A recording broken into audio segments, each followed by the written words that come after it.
Operasional penyelenggaraan ibadah haji 1444 Hijriah dimulai. Musim haji 1444 Hijriah ditandai dengan keberangkatan kelompok terbang pertama embarkasi Jakarta Pondok Gede yang berangkat dari Bandara Soekarno-Hatta, Tangerang, Banten.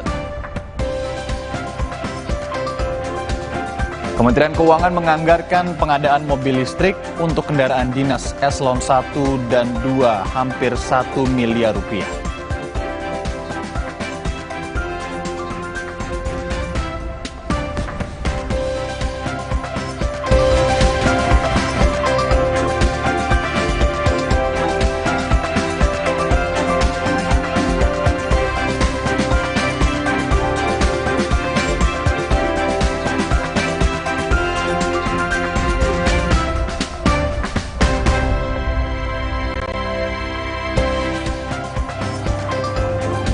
Halo, selamat pagi. Kita jumpa lagi di Sapa Indonesia Pagi. Hari ini hari Rabu, 24 Mei 2023. Anda kali ini bersama kami berdua, saya Timothy Marbun. Saya Riana Mardanus. Hari ini kami juga tetap siap untuk memberikan kepada Anda pagi hari ini sejumlah update informasi terkini yang juga nanti akan diikutkan dengan seperti biasa. Di Sapa Pagi akan ada dialog.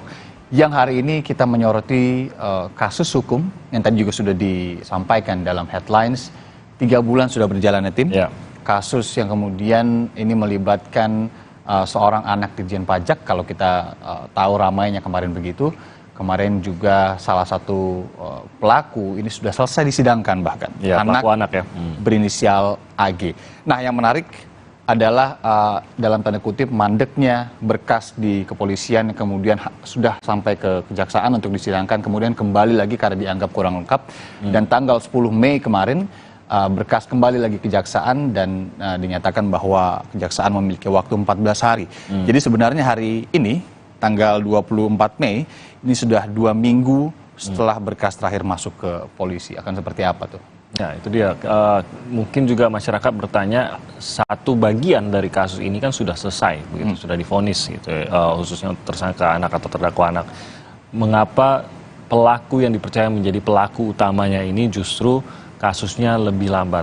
Protes sudah dilayangkan setidaknya melalui media sosial oleh keluarga korban, keluarga dari David Ozora, dan bahkan sudah ada beberapa mungkin lebih kepada menyentil atau menyindir gitu terhadap proses dengan tersebut. ada sindiran ya? Ya, betul. Jadi dikatakan ada beberapa hal yang dikatakan dibebaskan saja sekalian kalau begitu dan lain-lain begitu, karena mungkin ini bentuk dari emosi keluarga korban atas kasus yang tampaknya masih bolak-balik nih antara kepolisian dan kejaksaan. Nah, nanti kita akan bahas sebenarnya apakah ini masih wajar proses yang dilalui, waktunya pun apakah masih wajar, ataukah seperti yang dugaan-dugaan yang mulai beredar bahwa ini sudah mulai ada upaya untuk mencoba melupakan kasus ini atau memberi waktu agar kasus ini hilang dengan sendirinya dan lain-lain. Nah, itu yang tidak diharapkan. Tentu saja kita percaya aparat hukum kita akan berjalan atau melakukan kinerjanya setransparan mungkin, dan kita harapkan bisa benar-benar selesai kasus ini, bisa benar-benar semua pihak mendapatkan keadilan atas kasus ini. Satu harapan, amin untuk itu ya, Tim ya. Nanti sebelum ke sana tentu kami punya update juga sejumlah informasi, ada sejumlah peristiwa juga yang akan kami kabarkan. Kami akan mulai yang pertama, saudara, ini terkait dengan kebakaran yang melanda rumah mewah berlantai 2 di Jalan Pluit Raya, Penjaringan, Jakarta Utara. 8 unit mobil pemadam serta belasan personel ini dikerahkan ke lokasi untuk memadamkan api. Astagfirullahaladzim. Jalan mana? Jalan arah ke waduk sini nih. Pluit.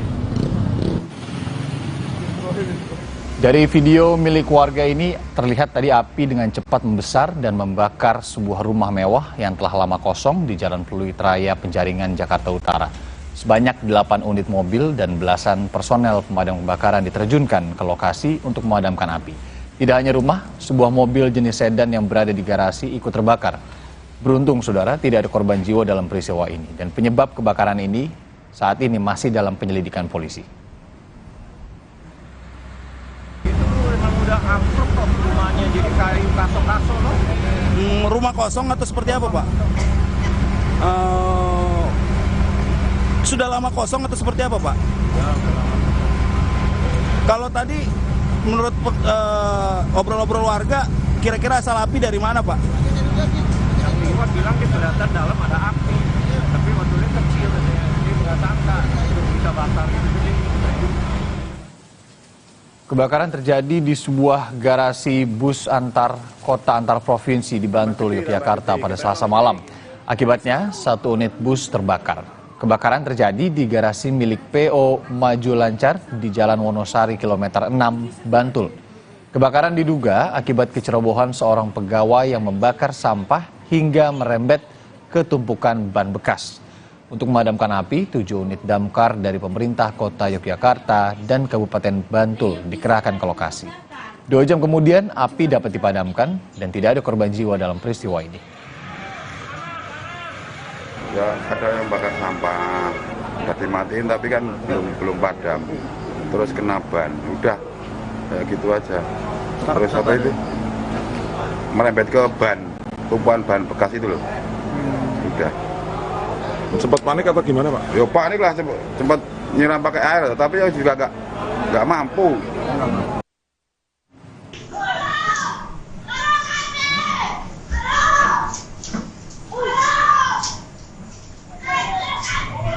Berikutnya informasi datang dari Sulawesi Selatan di mana ada seorang kakek warga Kabupaten Pinrang ditangkap polisi karena membakar satu mobil dan rumah milik pengawas pasar di Kabupaten Pinrang, Sulawesi Selatan.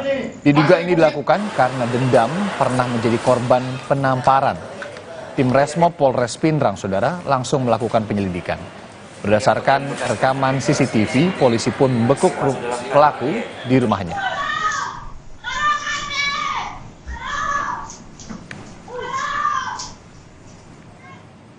Korban ini badannya lebih besar dari pelaku tidak bisa membalas pada saat dia ditampar.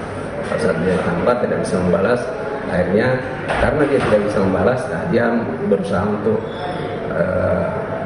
melakukan balas dengan cara membakar mobil dan rumah korban. Jadi kejadian pertama itu adalah pembakaran mobil malam yang lalu, dan tadi malam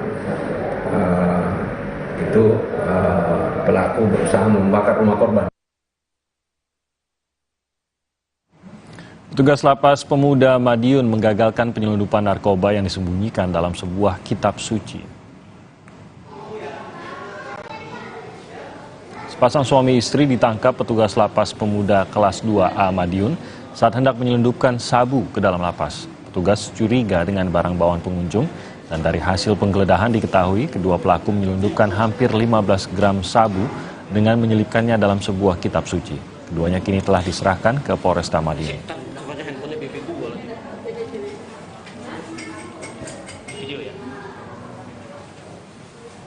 Petugas kami memeriksa pengunjung berinisial BWG dan JS yang merupakan suami istri, dan dilakukan penggeledahan secara intensif terhadap barang bawaan, dan petugas menemukan kejanggalan atau kecurigaan dalam kitab suci yang dibawa, yaitu Al-Quran, dan kemudian dilakukan pemeriksaan secara intensif, dan betul kecurigaan tersebut bahwasanya ada serbuk putih yang mencurigakan yang diduga narkotika jenis sabu-sabu. Kasus penipuan tiket konser Coldplay yang dialami seorang dokter di Palembang, Sumatera Selatan ditindaklanjuti dengan mendatangi Polda Sumatera Selatan untuk memberikan keterangan.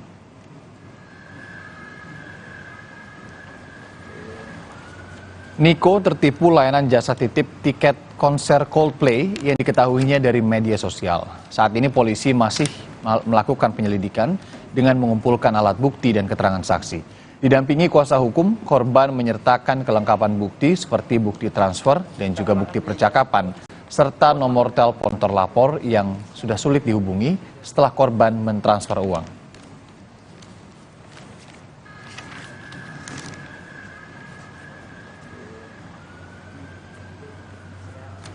Kita udah memberikan keterangan dari pihak saya dan juga manajer serta kuasa hukum juga membantu untuk menjelaskan semua yang udah terjadi per tanggal 17 Mei kemarin. Tinggal kita menunggu hasil dari dalam gitu. Yang penting semua keterangan sesuai dengan cerita yang saya sempat viralkan juga di video di akun sosial media saya juga. Yang tertangkap beda. Kalau kita di Instagram kalau nggak salah itu di Twitter ya. Tapi udah disounding sama penyidik, nggak ada keterkaitan. Nggak ada keterkaitan kalau dengan kasus yang kita alami. Betul, beda soalnya beda orang, beda justice juga. Selain laporan penipuan di Palembang, saudara, sebanyak 60 orang korban penipuan jasa titip tiket Coldplay juga melapor ke polisi. Total kerugian yang dialami sebanyak 183 juta rupiah. 7 korban dimintai keterangannya kemarin.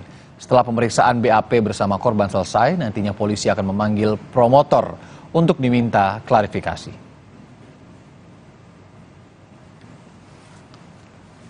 Selanjutnya akan mengundang penyedia jasa penjualan tiket resmi untuk mendapatkan keterangan sejauh mana prosedur penjualan tiket secara resmi.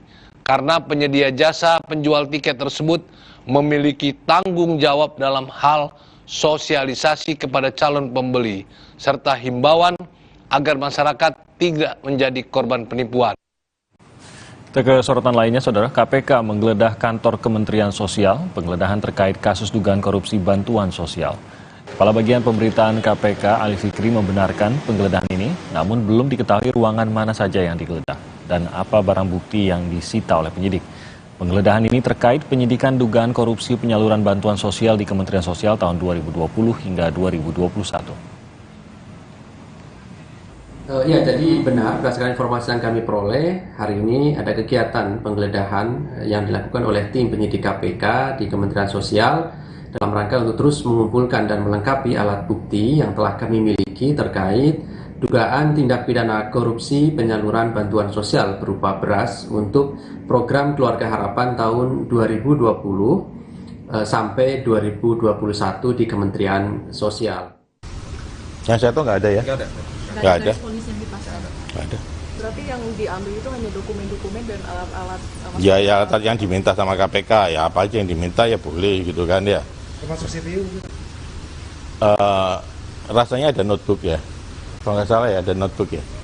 Ada notebook, ada handphone ya. Yang itu kan kita korporatif aja. Jadi ya yang dipakai tahun itu yang di KPK pasti punya juga mekanisme untuk ngecek memang ini notebook ini mulai tahun berapa, seperti apa dan sebagainya. Saya pikir teman-teman KPK sudah punya sudah punya cara untuk melakukan pengecekan semacam itu.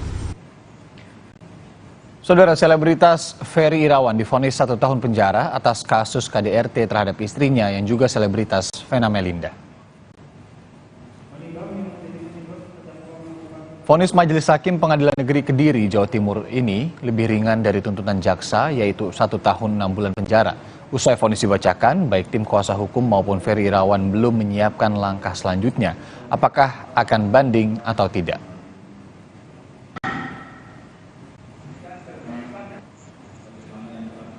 Juga ingin menyampaikan sebenarnya fakta persidangan bahwa Vena mengakui dengan sendiri bahwa saya tidak pernah menganiaya, saya tidak pernah membuat ibunya patah, ataupun saya tidak pernah membuat ibunya retak.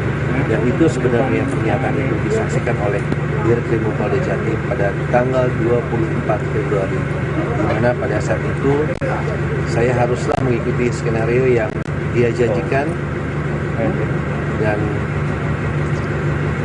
ada kebebasan pada saat itu untuk saya, tapi saya lebih memilih di dalam sampai saya bertahan untuk persidangan hari ini. Mahkamah Kehormatan DPR batal untuk menindaklanjuti laporan istri kedua Bukhari Yusuf terkait kasus KDRT. Pasalnya Bukhari Yusuf sudah mengundurkan diri sehingga tidak lagi berstatus anggota DPR. Diduga melakukan KDRT, Bukhari Yusuf dilaporkan sang istri ke Dewan Kehormatan DPR hingga ke Baris Krim Polri. Ketua MKD, Adang Darajatun, mengatakan MKD tidak bisa melanjutkan laporan istri Bukhari karena sang suami bukan lagi anggota DPR. Bukhari Yusuf sebelumnya jadi bagian dari Komisi 8 DPR RI dari fraksi PKS. Masalahnya tadi kan komisi yang diperiksakan. Nah itu kan terusannya pada tingkat DPP. Kami sebagai ketua MKD dilaporkan, diberitahu bahwa saudara BY itu sudah mengundurkan diri. Lalu saya hubungkan dengan peraturan DPR tadi, ya sudah tidak akan diperiksa lagi, sudah selesai. Saudara, Pemprov DKI hari ini membongkar ruko yang menyerobot bahu jalan dan saluran air di kawasan Pluit, Karangniaga, Penjaringan, Jakarta Utara. Penindakan dipastikan langsung pejabat Gubernur DKI Heru Budi Hartono.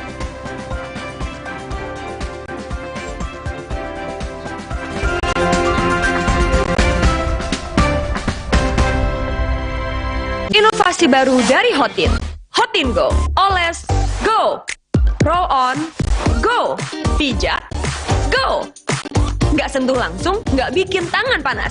Hotin Go. Hotnya in, langsung go. Hotin Go dilengkapi aplikator roll on dan pijat. Hentak agar krimnya turun. Oles, go. Roll on, go. Pijat, go. Nggak sentuh langsung, nggak bikin tangan panas. Hey, ada madu teja sase, madu teja sase, sehat berstamina. Banyak manfaatnya. Madu teja saset, enak sehatnya. Niatku madu TJ hitam pahit dengan kualitas madu TJ plus manfaat ekstrak herbal. Niatku demi anakku. Niatku demi istriku. Madu TJ hitam pahit, niatku jaga kesehatan. Le Mineral beda banget, lebih smooth, lebih segar. Le Mineral memang berbeda. Setiap tetesnya mengandung mineral esensial seimbang yang penting untuk tubuh dan juga membuat rasa airnya lebih segar. Dan lebih enteng. Le Mineral.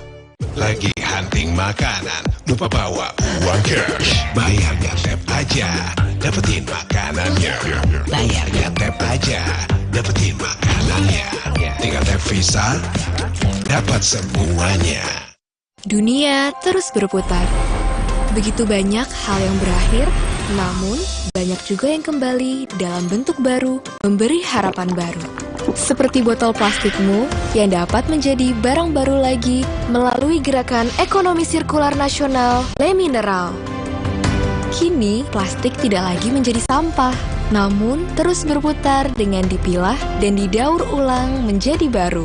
Semua bisa mengambil peran penting dalam perputaran itu dari hulu ke hilir. Mulai dari kamu yang memilah sampah dari rumah, pemulung yang mengumpulkannya, hingga pekerja pabrik yang mendaur ulang. Bersama gerakan ekonomi sirkular nasional Le Mineral, mari jadikan botol plastikmu jadi baru lagi.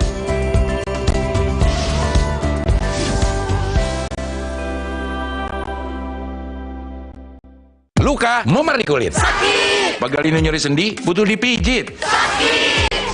Gak usah ngeluh kalau sakit. Pakai Herba Wahid. Herba Wahid, minyak herbal berkhasiat. Herba Wahid, minyak gosok, urut dan pijit. Wahid. Alergi, jontor nih.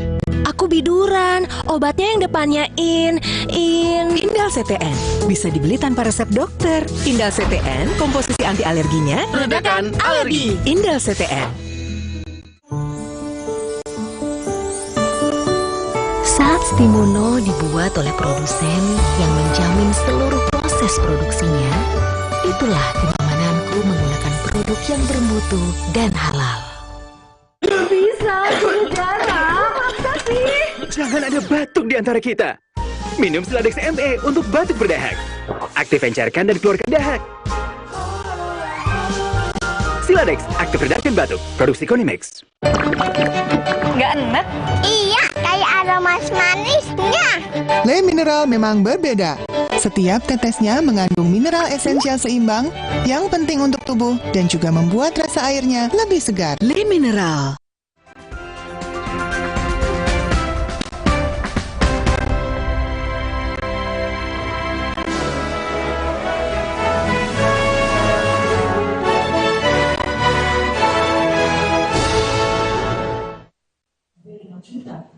Mahkamah Agung menandatangani nota kesepahaman dengan PT Pos Indonesia dalam menangani pengiriman dokumen surat tercatat dari MA dan semua instansi peradilan di bawah Mahkamah Agung.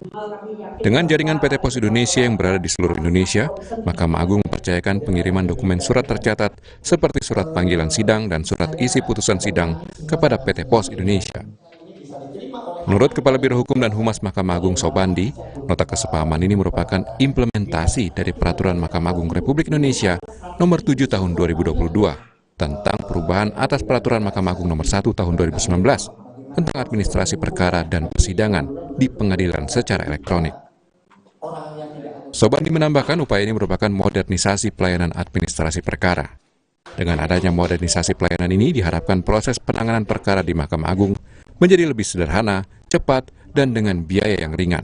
MOU dan perjanjian kerjasama hari ini adalah dalam rangka melaksanakan perintah dari Peraturan Mahkamah Agung Nomor 7 Tahun 2022 tentang administrasi dan persidangan perkara secara elektronik. Nah, salah satu pasal adalah mengamanatkan adanya panggilan kepada para pihak melalui pos tercatat. Nah, hari ini kita akan kerjasamakan dengan Pos dan Giro untuk memanggil para pihak menggunakan pos tercatat. Dan semoga MOU dan PKS ini menjadi pedoman bagi seluruh satuan kerja di Mahkamah Agung dan Badan Peradilan di bawahnya menerapkan ini. Direktur Bisnis Kurir dan Logistik PT Pos Indonesia, Siti Koiriana, menyatakan sangat berterima kasih atas dukungan dan kepercayaan Mahkamah Agung kepada PT Pos Indonesia dalam mengantar dokumen perkara peradilan. Koiriana menjelaskan layanan pengiriman dokumen surat tercatat mencakup layanan ambil berkas dan laporan elektronik melalui aplikasi yang dapat dipantau secara langsung oleh Mahkamah Agung. Jadi namanya pos tercatat, jadi secara services itu ada same day delivery services, ada next day delivery services, dan regular delivery services. Di mana semua nanti related dengan kepentingan perundang-undangan dalam hal ini Mahkamah Agung, pengiriman dokumen tadi, panggilan-panggilan itu akan kami record kepada penerimanya tadi lengkap by name by address gitu, kemudian by name by address lengkap dengan foto penerimanya, lengkap dengan lokasinya, jamnya termasuk geotaggingnya, sehingga ini menjadi bukti juga yang bisa dipakai oleh Mahkamah Agung untuk bukti otentik bahwa panggilan tadi sudah diterima. Sebelumnya pengiriman dokumen pengadilan dilakukan oleh jurusita pengadilan. Jurusita pengadilan menerapkan tarif dalam satu kali pengiriman dokumen perkara atau surat panggilan kepada pihak yang berperkara di dalam kota sebesar Rp100.000. Adanya kerjasama dengan PT Pos Indonesia, biaya pengiriman surat panggilan hanya Rp14.000. Hal ini dapat memangkas biaya pengiriman dokumen perkara hingga 80%. Tim Liputan, Kompas TV, Jakarta.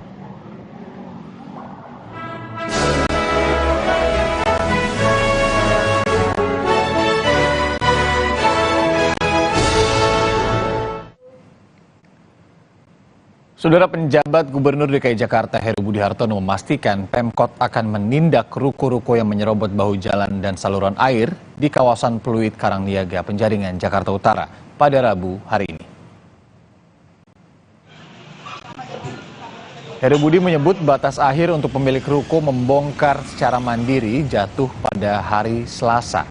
Total, saudara, ada 42 ruko yang berada di kawasan Pluit Karangniaga, Penjaringan, Jakarta Utara, yang menyerobot bahu jalan dan saluran air. Meski beberapa ruko sudah membongkar secara mandiri bangunan mereka, Heru Budi memastikan Pemkot Jakarta Utara akan menindak tegas pemilik ruko yang abai. Berapa rumah yang sudah dibongkar? Iya. Berarti besok langsung ada pembongkaran dari Pemprov atau gimana? Besok ya, Pak? Pemilik ruko di kawasan Pluit Karangniaga, Penjaringan, Jakarta Utara meminta pemerintah kota Jakarta Utara menunda pembongkaran pada Rabu hari ini. Mereka mengaku salah membangun bagian ruko di atas bahu jalan dan jalur drainase. Namun pemilik ruko mengaku kecewa karena tak pernah diajak bicara oleh ketua RT dan malah terlibat cekcok. Kita ini di sini meresahkan warga yang mana? Apakah ada banjir? Apakah ada macet? Dan sekarang posisi macet nggak? Nggak ada kan? Jadi maksud tujuannya RT mau apa? Kalau mengenai melanggar, itu memang dari zaman dulu. Kita siap kok, kita siap. Kalau disupport kita bongkar. Cuma ya kita mau tanyakan, apa maksudnya Pak RT ini? Tujuannya apa? Nah, saudara, jurnalis Kompas TV Karima Anissa saat ini berada di wilayah Pluit. Kita akan tanyakan langsung bagaimana situasi terkini. Karima, sudah tidak ada lagi kompromi dari Pemprov DKI untuk membongkar ruko. Hari ini, per hari ini rencananya akan ada pembongkaran, misalkan masih abai begitu ya. Bagaimana pelaksanaannya hingga saat ini? Dan bisakah Anda gambarkan posisi ruko yang mengambil bahu jalan ini seperti apa? Ya, selamat pagi Irianda dan juga saudara. Memang benar, untuk hari ini tidak akan ada kompromi lagi dari PJ Gubernur DKI Jakarta, yaitu Heru Budi Hartono. Selain itu juga sebenarnya Heru sudah mengingatkan dari 1 bulan sebelumnya bahwa ruko yang telah mengambil bahu jalan maupun menghalangi saluran air akan dilakukan pembongkaran. Setelah itu Heru juga menambahkan waktu untuk pembongkaran secara mandiri yang telah diberikan selama 4 hari. Jadi pada kemarin adalah waktu batas terakhir untuk pemilik ruko membongkar secara mandiri. Nah, untuk sampai saat ini memang ada sebanyak 42 ruko yang mengambil bahu jalan dan juga menghalangi batas saluran air. Salah satunya adalah ruko seperti ruko yang ada di sekitar saya, salah satunya ada di sebelah kanan saya, yaitu ruko yang mengambil bahu jalan, di mana pembatas ruko tersebut sangat mepet sekali ke bahu jalan, yang dimana jika mengikuti aturan izin membangun bangunan harusnya disisakan sebanyak 5 meter. Tetapi untuk ruko di sekitar saya ini justru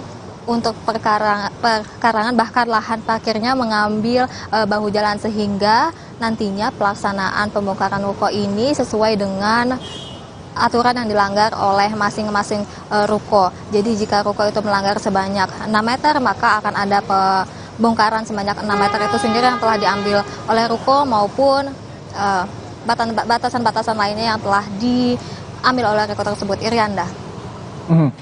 Karima, ini kan kalau tadi faktanya banyak ruko yang seperti ini, kemudian juga berjalan disampaikan juga sudah lama. Kenapa baru belakangan ini kemudian menjadi ramai? Apa informasi yang Anda dapat di lapangan? Ya, memang untuk kasus pelebaran ruko yang mengambil bahu jalan dan juga menghambat saluran air ini telah terjadi sejak tahun 2019.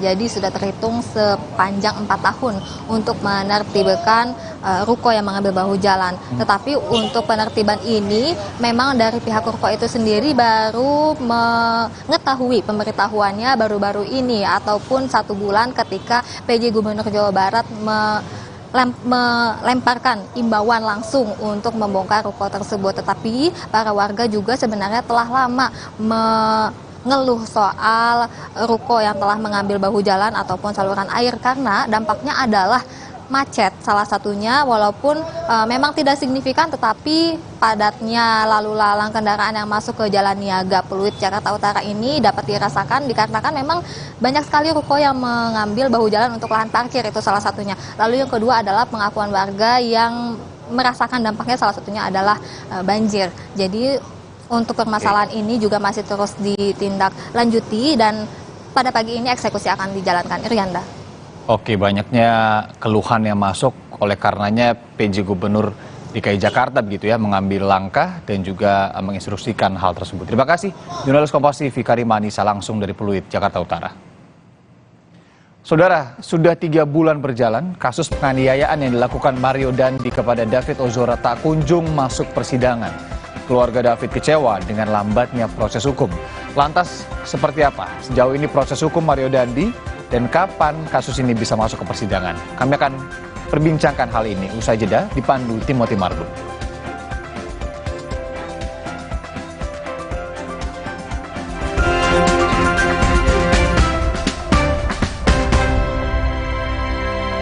Omehar, minyak ikan pilihan dari laut dalam. Omehar, suplemen omega 3 esensial. Dalam mini kapsul, lebih mudah ditelan.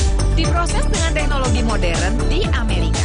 Bantu pelihara kesehatan tubuh kini dan nanti. Pak, ada kurma? Yakin cari kurma, Bu? Kan bukan Ramadan. Sari kurma Arab? Yakin ada di Sari Kurma TJ. Baik diminum kapan aja. Dipanen di Arab, dikemas di Indonesia. Sari Kurma TJ. Enak, halal. Yakin. Pegel, pusing sakit kepala. Baru, Plosa Panasin. Oles, pijit, panasnya mendalam dan tahan lama. Hirup, panasin, paling panas dari Plosa. Kakekmu yang itu juga dong. Tapi gigi kakek. Gak usah khawatir. Poliden adhesif membuat Anda bebas nikmati setiap gigitan dengan kuat dan cegah terperangkapnya sisa makanan. Poliden Cleanser, bunuh bakteri lebih kuat dari pasta gigi. Demi mendapatkan sumber mata air terbaik, Le Mineral melakukan ratusan eksplorasi. Setiap tetesnya mengandung mineral esensial seimbang yang penting untuk tubuh, galon yang selalu baru dan bebas BPA. Inilah komitmen Le Mineral. Gatal karena jamburan kutu air? Mati kutu dengan Fungiderm.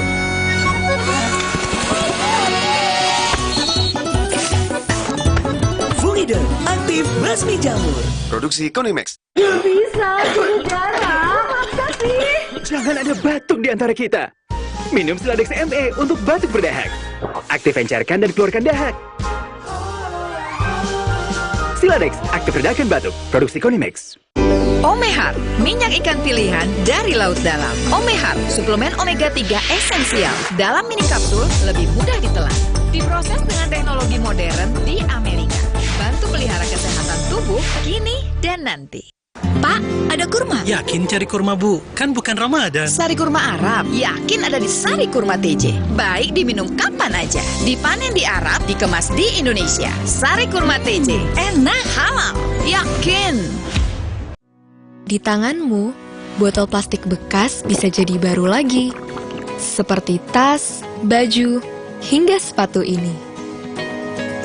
Bersama Gerakan Ekonomi Sirkular Nasional Le Mineral, mari mulai kebiasaan baru memilah sampah plastik dari rumah, menyalurkan lewat aplikasi, pemulung, ataupun bank sampah. Sampah plastikmu memberi nilai tambah untukmu dan juga untuk mereka. Dengan langkah sederhana, pisahkan sampah sesuai jenisnya, sampah organik, plastik termasuk PET, kertas, dan kaleng, lalu salurkan. Sampah plastik yang terpilah bisa didaur ulang. Mulai kebiasaan baru dan buat botol plastik bekasmu jadi baru lagi.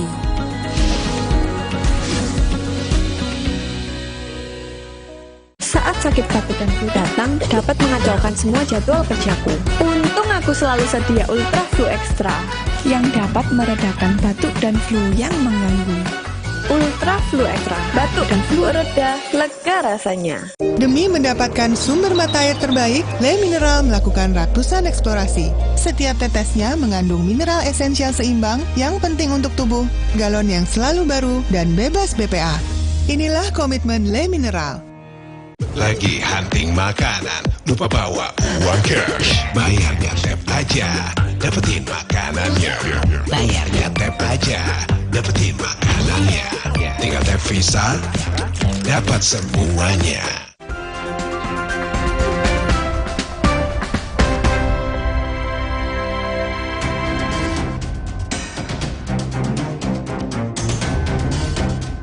Kasus penganiayaan yang membelit Mario Dandi, anak mantan pejabat Ditjen Pajak, hingga kini belum rampung.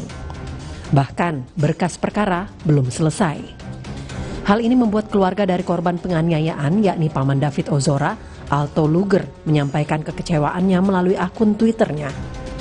Dalam cuitan 22 Mei lalu, Alto Banditos, @Alto Luger, kecewa atas proses hukum yang berjalan lambat. Sang paman menyindir pihak kepolisian dengan meminta agar Mario Dandi dibebaskan saja. Alto Luger termasuk sekeluarga David Ozora mengaku lelah dengan ketidakjelasan perkembangan kasus. Sementara itu, Polda Metro Jaya masih menunggu informasi dari Kejaksaan Tinggi DKI Jakarta. Dalam wawancara melalui sambungan telepon, Kasubdit Remaja Anak dan Wanita Polda Metro Jaya AKBP Rohman Yongki berharap berkas penyidikan Mario Dandi dan Shane Lucas dinyatakan lengkap alias P21 pekan ini. Sudah dikembalikan oleh jaksa atau saat ini masih di tangan jaksa, Pak? Sudah dilengkapi, sudah kita lengkapi dan sudah diteliti. Ya, insya Allah mungkin tidak ada kekurangan lagi ya gitu lah. Jadi bisa cepat. Berarti tenggat waktunya sampai kapan itu, Pak? Dari minggu lalu ya. Tenggat waktunya dari minggu lalu berarti estimasinya minggu depan sudah bisa P21 ya, Pak ya? Ya mungkin kalau bisa minggu ini. Beberapa hari lalu, Kejaksaan Tinggi DKI Jakarta melalui Kepala Seksi Penerangan Ade Sofyansah menyebut berkas Mario Dandi masih diteliti dan Kejati DKI masih memiliki waktu hingga masuk pada kesimpulan. Mario Dandi terjerat dalam kasus penganiayaan remaja berusia 17 tahun David Ozora pada akhir Februari 2023 di kawasan Pesanggerahan, Jakarta Selatan. Akibat perbuatan Mario, David Ozora menjalani perawatan intensif dalam waktu relatif lama di rumah sakit. Jika berkas sudah dinyatakan P21 oleh Kejaksaan, tim penyidik kepolisian selanjutnya akan menyerahkan barang bukti dan tersangka, yakni Mario Dandi dan Shane Lucas, untuk segera memasuki tahap sidang di pengadilan. Tim Liputan, Kompas TV. Sudah proses hukumnya membelit Mario Dandi, anak Rafael Alun Trisambodo terkesan lamban, padahal satu tersangka lain yang terlibat sudah menjadi terpidana. Berapa lama lagi berkas perkara Mario Dandi ini akan selesai untuk masuki persidangan? Yang tentu ini menjadi pertanyaan publik. Kami akan bahasnya bersama anggota Kompolnas Yusuf Warsim, pakar hukum pidana Ibnu Nugroho, dan juga kuasa hukum dari Shane Lucas yang juga menjadi tersangka dalam kasus Mario Dandi, Happy Siombing. Selamat pagi Pak Happy, selamat pagi Prof. Ibnu, selamat pagi Pak Yusuf. Selamat pagi Pak Yus. Selamat pagi, terima kasih atas waktunya bersama kami pada pagi hari ini. Saya ke Pak Happy terlebih dahulu, ini kan sudah 14 hari ya Pak setelah penyerahan berkas, apakah sudah ada informasi kelanjutan terhadap berkas klien Anda dan juga Mario Dandi? Ya, terima kasih Bung Timothy. Kami baru saja menerima informasi dari orang tuanya Shane bahwa diberikan lagi surat perpanjangan yang kedua oleh Ketua Pengadilan Negeri Jakarta Selatan. Dalam hal ini diwakili oleh penetapannya oleh Wakil Ketua Pengadilan Negeri Jakarta Selatan. Baru kemarin diterima oleh keluarga, oleh orang tuanya Shane. Baru kemarin juga orang tuanya Shane itu memberitahukan kepada saya, bahwa ada perpanjangan lagi. Kami juga jadi perpanjangan penahanan ini Pak ya? Iya, perpanjangan penahanan. Ya ini yang kedua. Kami juga selaku tim kuasa hukum, saya selaku koordinator tim kuasa hukumnya Shane ini, secara prodeo ini, kami juga mempertanyakan sebenarnya kenapa ini sudah hampir 90 hari, hampir 90 hari dari sejak dia ditahan di Polsek Pesanggerahan. Jadi kami juga bertanya-tanya dan sering karena kami ada tim, kami bergantian untuk membesuk dan mendampingi Shane. Dan memang perkara ini memang cukup melelahkan juga bagi kami ya. Karena Shane itu sudah diperiksa 4 kali selaku tersangka dan selaku saksi untuk Mario Dandi itu sudah 3 kali kalau tidak salah.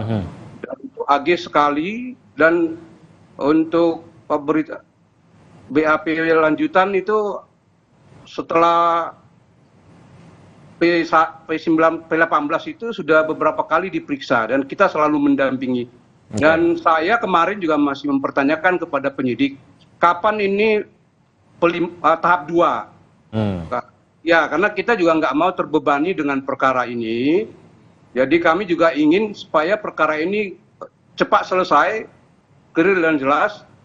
Jadi kami juga agak mempertanyakan juga. Tapi mungkin di satu sisi positifnya bagi kami begini, Bung Timothy, bahwa kami juga melihat ya di media-media TV maupun online bahwa David Ozora itu sudah mulai bersekolah, dan ini tentunya mungkin ya bahwa JPU tentu akan mempromosikan kembali bahwa sangkaannya. Kalau kami dari segi kami itu dari awal juga kami sudah keberatan sangkaan kepada klien kami itu disamakan dengan pelaku. Jadi ya pelaku itu kan 355 ayat 1, ancaman hukumannya 12 tahun.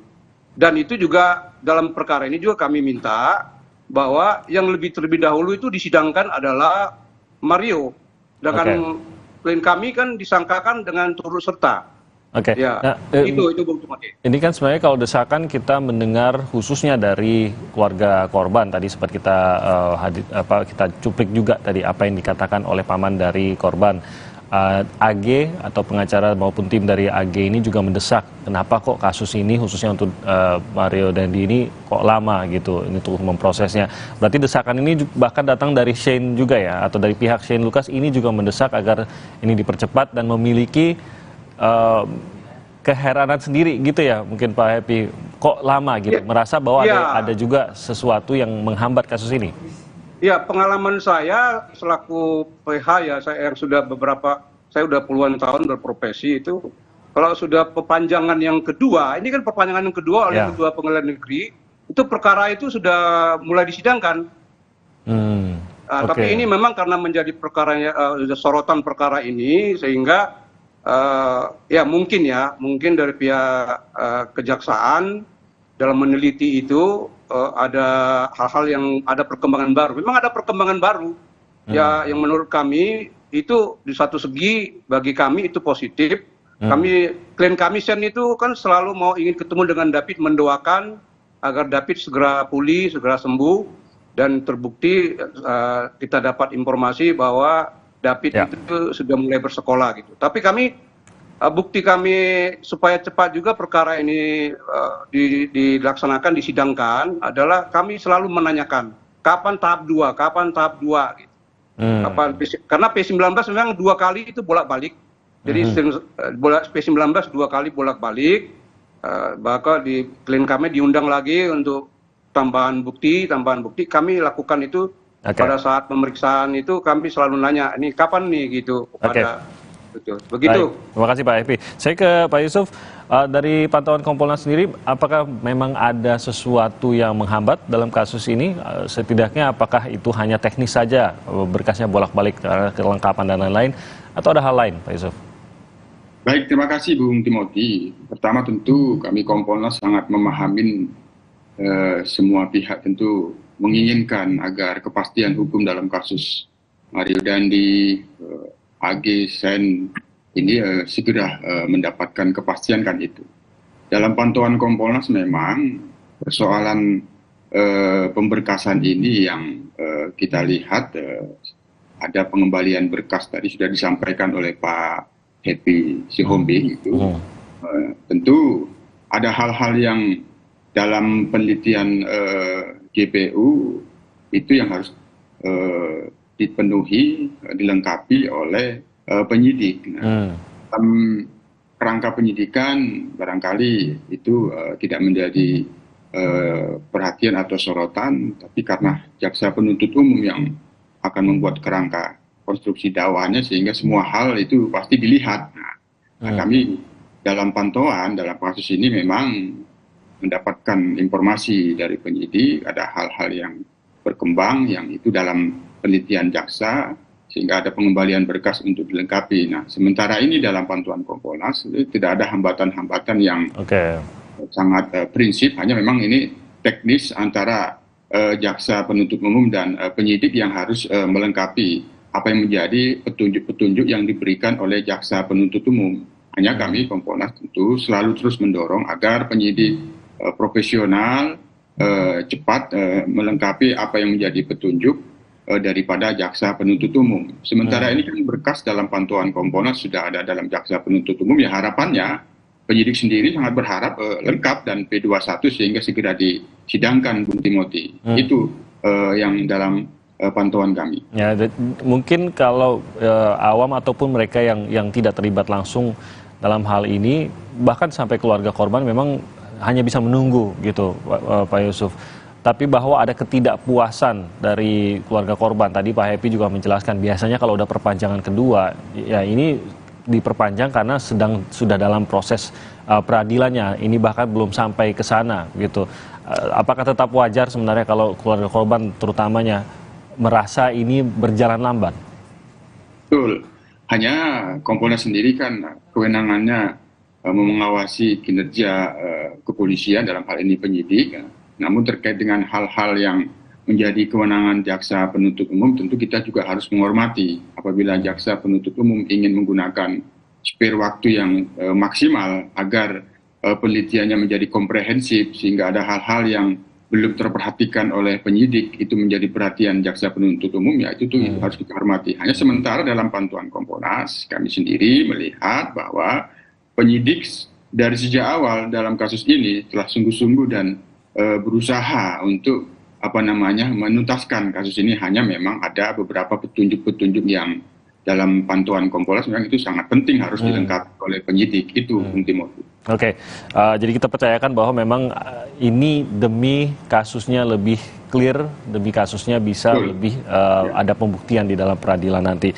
Saya ke Prof. Ibnu, Anda sendiri melihat apakah memang ini termasuk yang lama untuk pengurusannya, ataukah tidak ada sebenarnya cara mengukur yang tepat, terutama kalau kita memantau dari luar gitu, apakah sebuah kasus itu memang benar lamban, diperlamban, atau memang sesuai dengan kebutuhan waktu yang dipergunakan ini? Iya, ini Mas Timothy, lamban atau tidak, karena publik membandingkan dengan perkaranya AG. Kalau AG itu kan kewenangan penyidik hanya 15 hari maksimal. 7 hari pertama, 8 hari itu maksimal.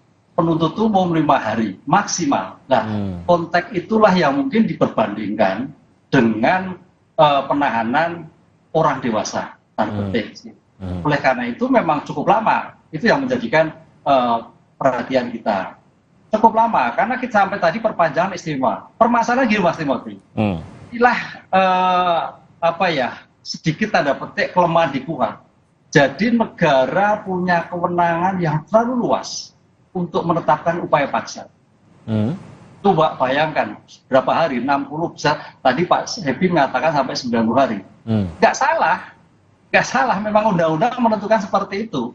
Apalagi ini dalam rangka pra-penuntutan sebagai mengkoordinasikan antara penyidik dan penuntut umum untuk mendapatkan suatu hasil bukti yang beyond reasonable doubt. Artinya apa? Bukti yang disampaikan oleh penyidik itu betul akurat, bernilai, dan tidak terbantahkan. Karena nanti penuntut umum lah yang mempertahankan di persidangan. Ini nggak salah. Jadi memang lenturnya KUHP ini bahwa memberikan pada negara uangnya cukup panjang. Dan itu loh, ini yang jadi masalah. Apalagi kalau dibandingkan dengan kemarin peradilan anak. Ya, tidak apple to apple. Kan itulah. Oleh karena itu memang kita hanya bisa menghimbau kembali kepada asas peradilan cepat, ya harus secepatnya. Bagaimana secepatnya itu? Penyidik, penuntut umum terhadang oleh bukti yang akurat.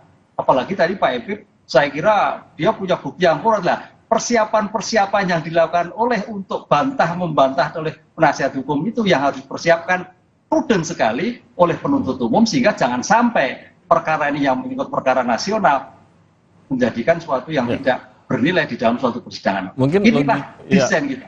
Logika sederhananya gitu, Prof, kok yang satu bisa kok cepat gitu. Ya, terlepas bahwa memang undang-undang mewajibkan demikian, tapi kan ini berarti bahwa polisi bisa kok bergerak cepat mencari dan melimpahkannya kepada kejaksaan, ini juga bergerak cepat, dan peradilan juga bisa berjalan dengan cepat. Kok ini bisa, yang satu lagi tidak bisa? Apakah memang karena waktunya lebih leluasa ya dipergunakan secara maksimal saja, tapi kalau mau dipercepat sebenarnya bisa gitu? Oh bisa Mas, inilah rentang waktu. Jadi penyidik punya kewenangan, masih ada waktu untuk penahanannya. Coba kalau waktunya sudah habis, mau tidak mau sudah diserahkan dan harus selesai pada P21. Tapi karena masih ada waktu, ini kelemahan kita, kelemahan di dalam KUHP kita bahwa memberikan ruang kepada negara cukup lama. Bandingkan Pak Timotius, kalau besok nanti RKUHP jadi, ini dalam draft, itu hanya 6 hari, Mas. Bayangkan bagaimana penyidik itu Kompolnas bisa ngemasi 6 hari harus sudah bisa dilimpahkan. Ini suatu yang luar biasa. Itu dewasa. Karena ini ya? Rekomendasi, UCNCIC bahwa penahanan, upaya paksa itu betul-betul strict. Hanya 1 kali 24 jam, perpanjang maksimal 6 hari. Pertanyaannya, mampukah penyidik kita memberkas 6 hari? Mampukah penuntut umum 6 hari? Ini yang jadi perdebatan nanti RUU ke depan. Oke, berarti mungkin komentar dari Pak Yusuf bahwa ya memang karena waktunya tersedia, tidak ada yang salah juga. Ya akhirnya dipenuhi saja waktunya begitu. Kalau mau lebih cepat tadi Prof. Ibnu mengatakan ya sebenarnya pasti bisa sih kalau mau lebih cepat gitu Pak Yusuf. Iya, karena ada spare waktu yang maksimal, tentu penggunaan waktu maksimal itu yang segera bisa dipenuhi, kan itu harapannya. Hanya proses koordinasi antara penyidik dan jaksa penuntut umum ini juga ada hal-hal yang tentu harus sering yang tidak lancar, misalnya pemahaman kesepahamannya gitu. Nah, apa yang menjadi petunjuk jaksa penuntut umum di dalam pengembalian berkas itu kan terkadang masih harus dikoordinasikan lagi itu. Masih ada yang harus dikoordinasikan lagi. Namun dalam hal ini sekali lagi dalam pantauan Kompolnas, penyidikan perkara ini sebenarnya on the track. Profesionalisme penyidik kami lihat cukup terlihat, hanya kami memberikan catatan-catatan memang dalam hal koordinasi antara penyidik dan jaksa penuntut umum itu harus terus dimaksimalkan. Sehingga ini berkas yang sudah ada di jaksa penuntut umum tentu harus terus dipantau oleh penyidik. Apalagi yang harus misalnya ada yang tersisa untuk dilengkapi, itu harus jemput bola, begitu kira-kira, agar itu bisa mempercepat, itu harapan kita. Nah, mungkin tanggapan dari Pak Happy yang berperkara dalam kasus ini, kalau memang ternyata mempergunakan waktu yang tersedia, terutama ini karena diatur dalam KUHAP-nya demikian, tanggapan Anda bagaimana?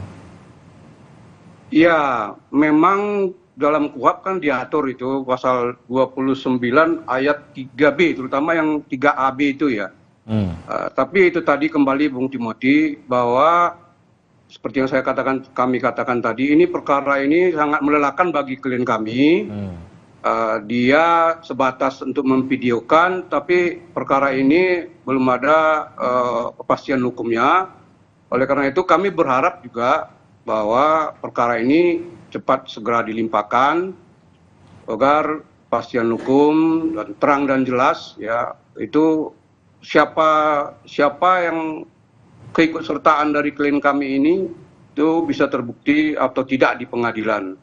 Tapi satu hal yang kami juga, apakah dengan perkembangan situasi yang sekarang ini memang sehingga dalam penelitian itu cukup membutuhkan waktu dengan perpanjangan yang kedua dari ketua pengadilan, ya mungkin itu internal dari kejaksaan. Ya. Tapi yang jelas bagi kami, semoga dengan perkembangan-perkembangan, kami tidak kemukakan apakah perkembangan itu, semoga nanti dalam, ya mungkin saja bagi kami ada yang menguntungkan, mungkin pasalnya jadi berubah bagi klien kami gitu ya, yang semula itu, ini kan begini, waktu di Polsek Pesanggerahan kan sebelum dilimpahkan ke Polres Jakarta Selatan, klien kami itu kan di dakwaan itu kan pasal 69C.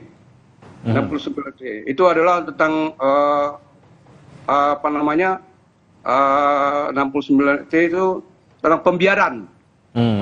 Baru ditarik ke Jakarta Selatan, itu ada perubahan pasal, baru di Polda itu setelah ditarik lagi ke Polda itu jadi 355. Jadi ke AG juga 355 dan menurut hemat kami juga karena dalam subjek hukum yang perkara ini kan ada 3 orang, kami menduga klien kami semula ada 355. Dengan ada perkembangan ini, dengan perkembangan ini kami mengharapkan juga bahwa pasal yang didakwakan kepada klien kami juga bisa berubah ke 69C tadi.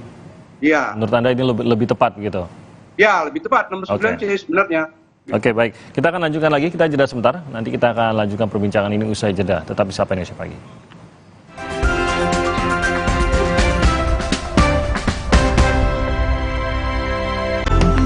FreshCare kini hadir dengan FreshCare Press and Relax. Nyaman dipegang, ada kerokannya. Bisa ngerok, bisa ngeroll sampai belakang. FreshCare Press and Relax bisa ngerock and roll. Saatnya rilekskan kulitmu. Fresh Living minyak zaitun. Kelembutan alami dari wajah hingga ke ujung kaki. Dengan aroma mewah yilang-yilang. Fresh Living minyak zaitun. Cantik terlindungi. Aku dituntut selalu ekstra cepat, ekstra siaga. Saat sakit kepala mencengkram, aku selalu siap Bodrek Extra. Segera meredam sakit kepala mencengkram. Bodrek Extra, andalanku.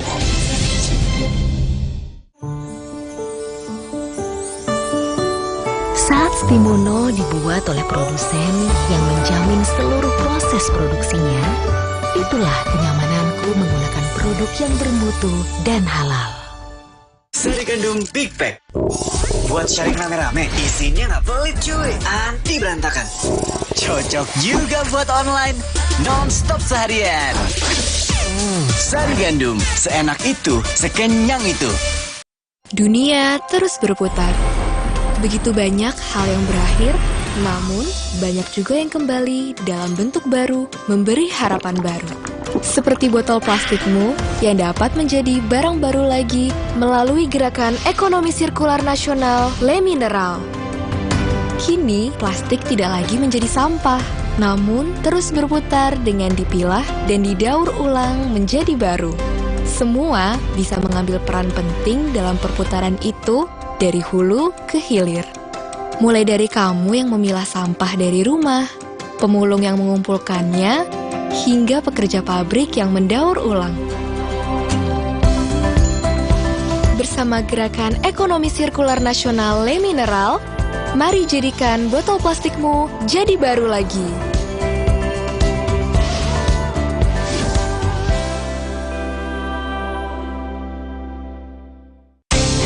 Jalan yuk! Usia nambah, gerak susah ya. Kesehatan sendi harus diperhatikan. Rajin gerak badan tak berlebihan. Bila perlu, minum Wellmove. Diproduksi dengan teknologi modern, higienis, dan halal. Wellmove, bergerak itu nikmat. Untuk membantu atasi capek, pegal, dan nyeri otot, pakai Hotin Cream. Kalau untuk meredakan nyeri sendi, rematik dan keseleo, nah, itu pakai Hotin DCL baru. Bahan aktif DCL-nya efektif mengobati rematik, linu, dan nyeri sendi. hotnya Hotin banget deh. baru Mayora mie oven. bukan mie biasa. Pembuatannya di oven, bukan digoreng. Air rebusannya jernih. Bumbunya medok. Mie-nya lurus, enak diseruput. Lebih kenyal. Sehat lagi. Mie oven. Inovasi Mayora. Siap untuk tantangan finishing baru? Yuk kita kotorin. Hah? Gimana cara bersihinnya? Pakai deterjen, tapi harus disikat berkali-kali. Warnanya pudar. Gimana ya? Deterjen aja emang gak cukup. Tambahkan Vanish Pink baru dengan 3 keunggulan. Hilangkan noda membandel tanpa harus repot. Aktif lindungi warna, bajunya panjang umur. Tiap mencuci, tambahkan Vanish Pink baru. 3 keunggulan. Vanish Pink baru. Aku pikir semua air mineral itu sama. Le Mineral itu beda. Le Mineral memang berbeda. Setiap tetesnya mengandung mineral esensial seimbang yang penting untuk tubuh dan juga membuat rasa airnya lebih segar. Segernya. Le Mineral.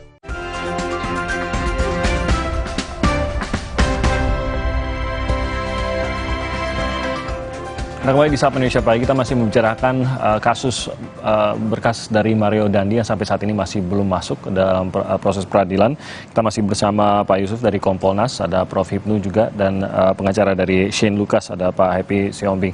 Mungkin sedikit, Pak Happy, saya ingin menanyakan kondisi Shane. Tadi Anda mengatakan bahwa tim Anda selalu datang untuk menemani dan mendampingi Shane. Saat ini penahanannya seperti apa, Pak, antara Shane dan Dandi? Apakah masih bersama di dalam tahanan kah, dan kondisinya seperti apa? Karena kita banyak mendengar juga bahwa ada salah satu dari tersangka ini yang saat ini mengalami depresi, paling tidak menunjukkan tanda-tanda demikian, Pak Happy. Ya, kami sering besuk dan juga dari keluarga ada yang simpatisan dari Shane, ya, dari simpatisan dari Shane dan juga orang tuanya. Yang orang tua Shane itu adalah sekarang ini sudah 3 tahun pengangguran, ya dia hampir setiap hari malam masa besuk itu datang, dan juga ada simpatisan yang besuk. Kami pada saat membesuk, si Sen itu selalu menanyakan kapan itu sidangnya, Pak ini, dan juga dia karena sering dibawa makanan, jadi kondisinya dia malah semakin tembem gitu ya. Tapi semakin tembem. Tapi kami dapat informasi dari beberapa waktu yang lalu juga, sebenarnya penahanan dari tempat penahanan dari Mario dengan klien kami itu dipisahkan, beda. Walaupun di satu ruangan di Polda, tapi beda supaya tidak bertemu dan komunikasi juga, Pak.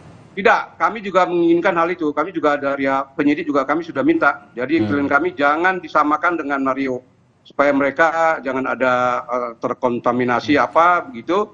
Jadi kami menginginkan itu, dan itu memang dikabulkan. Dan kami mendapat penjelasan dari Sen, mereka kalau makan mungkin pernah ketemu ya sekali-sekali di luar itu, di ruangan itu. Dan si Mario memang agak kurusan, dia bilang.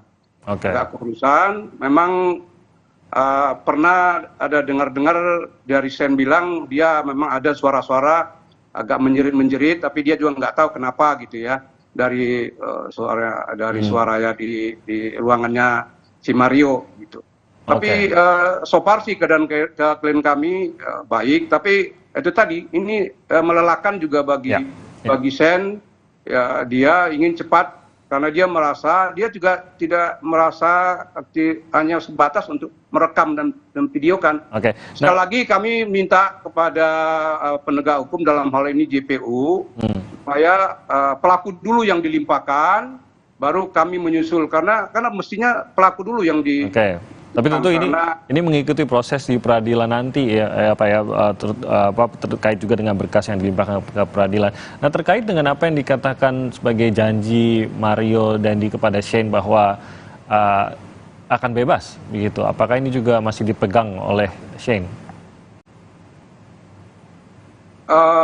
Ya, memang sewaktu pertemuannya si Shane ini dengan si Mario, dia memang dari segi dia ada ketaklukan mental dan juga merasa takut dengan si Mario ini, si Shane ini, bahwa karena dia pernah dipinjamin motor ya, dan juga motornya itu rusak. Jadi sejak saat itu dia merasa takut gitu.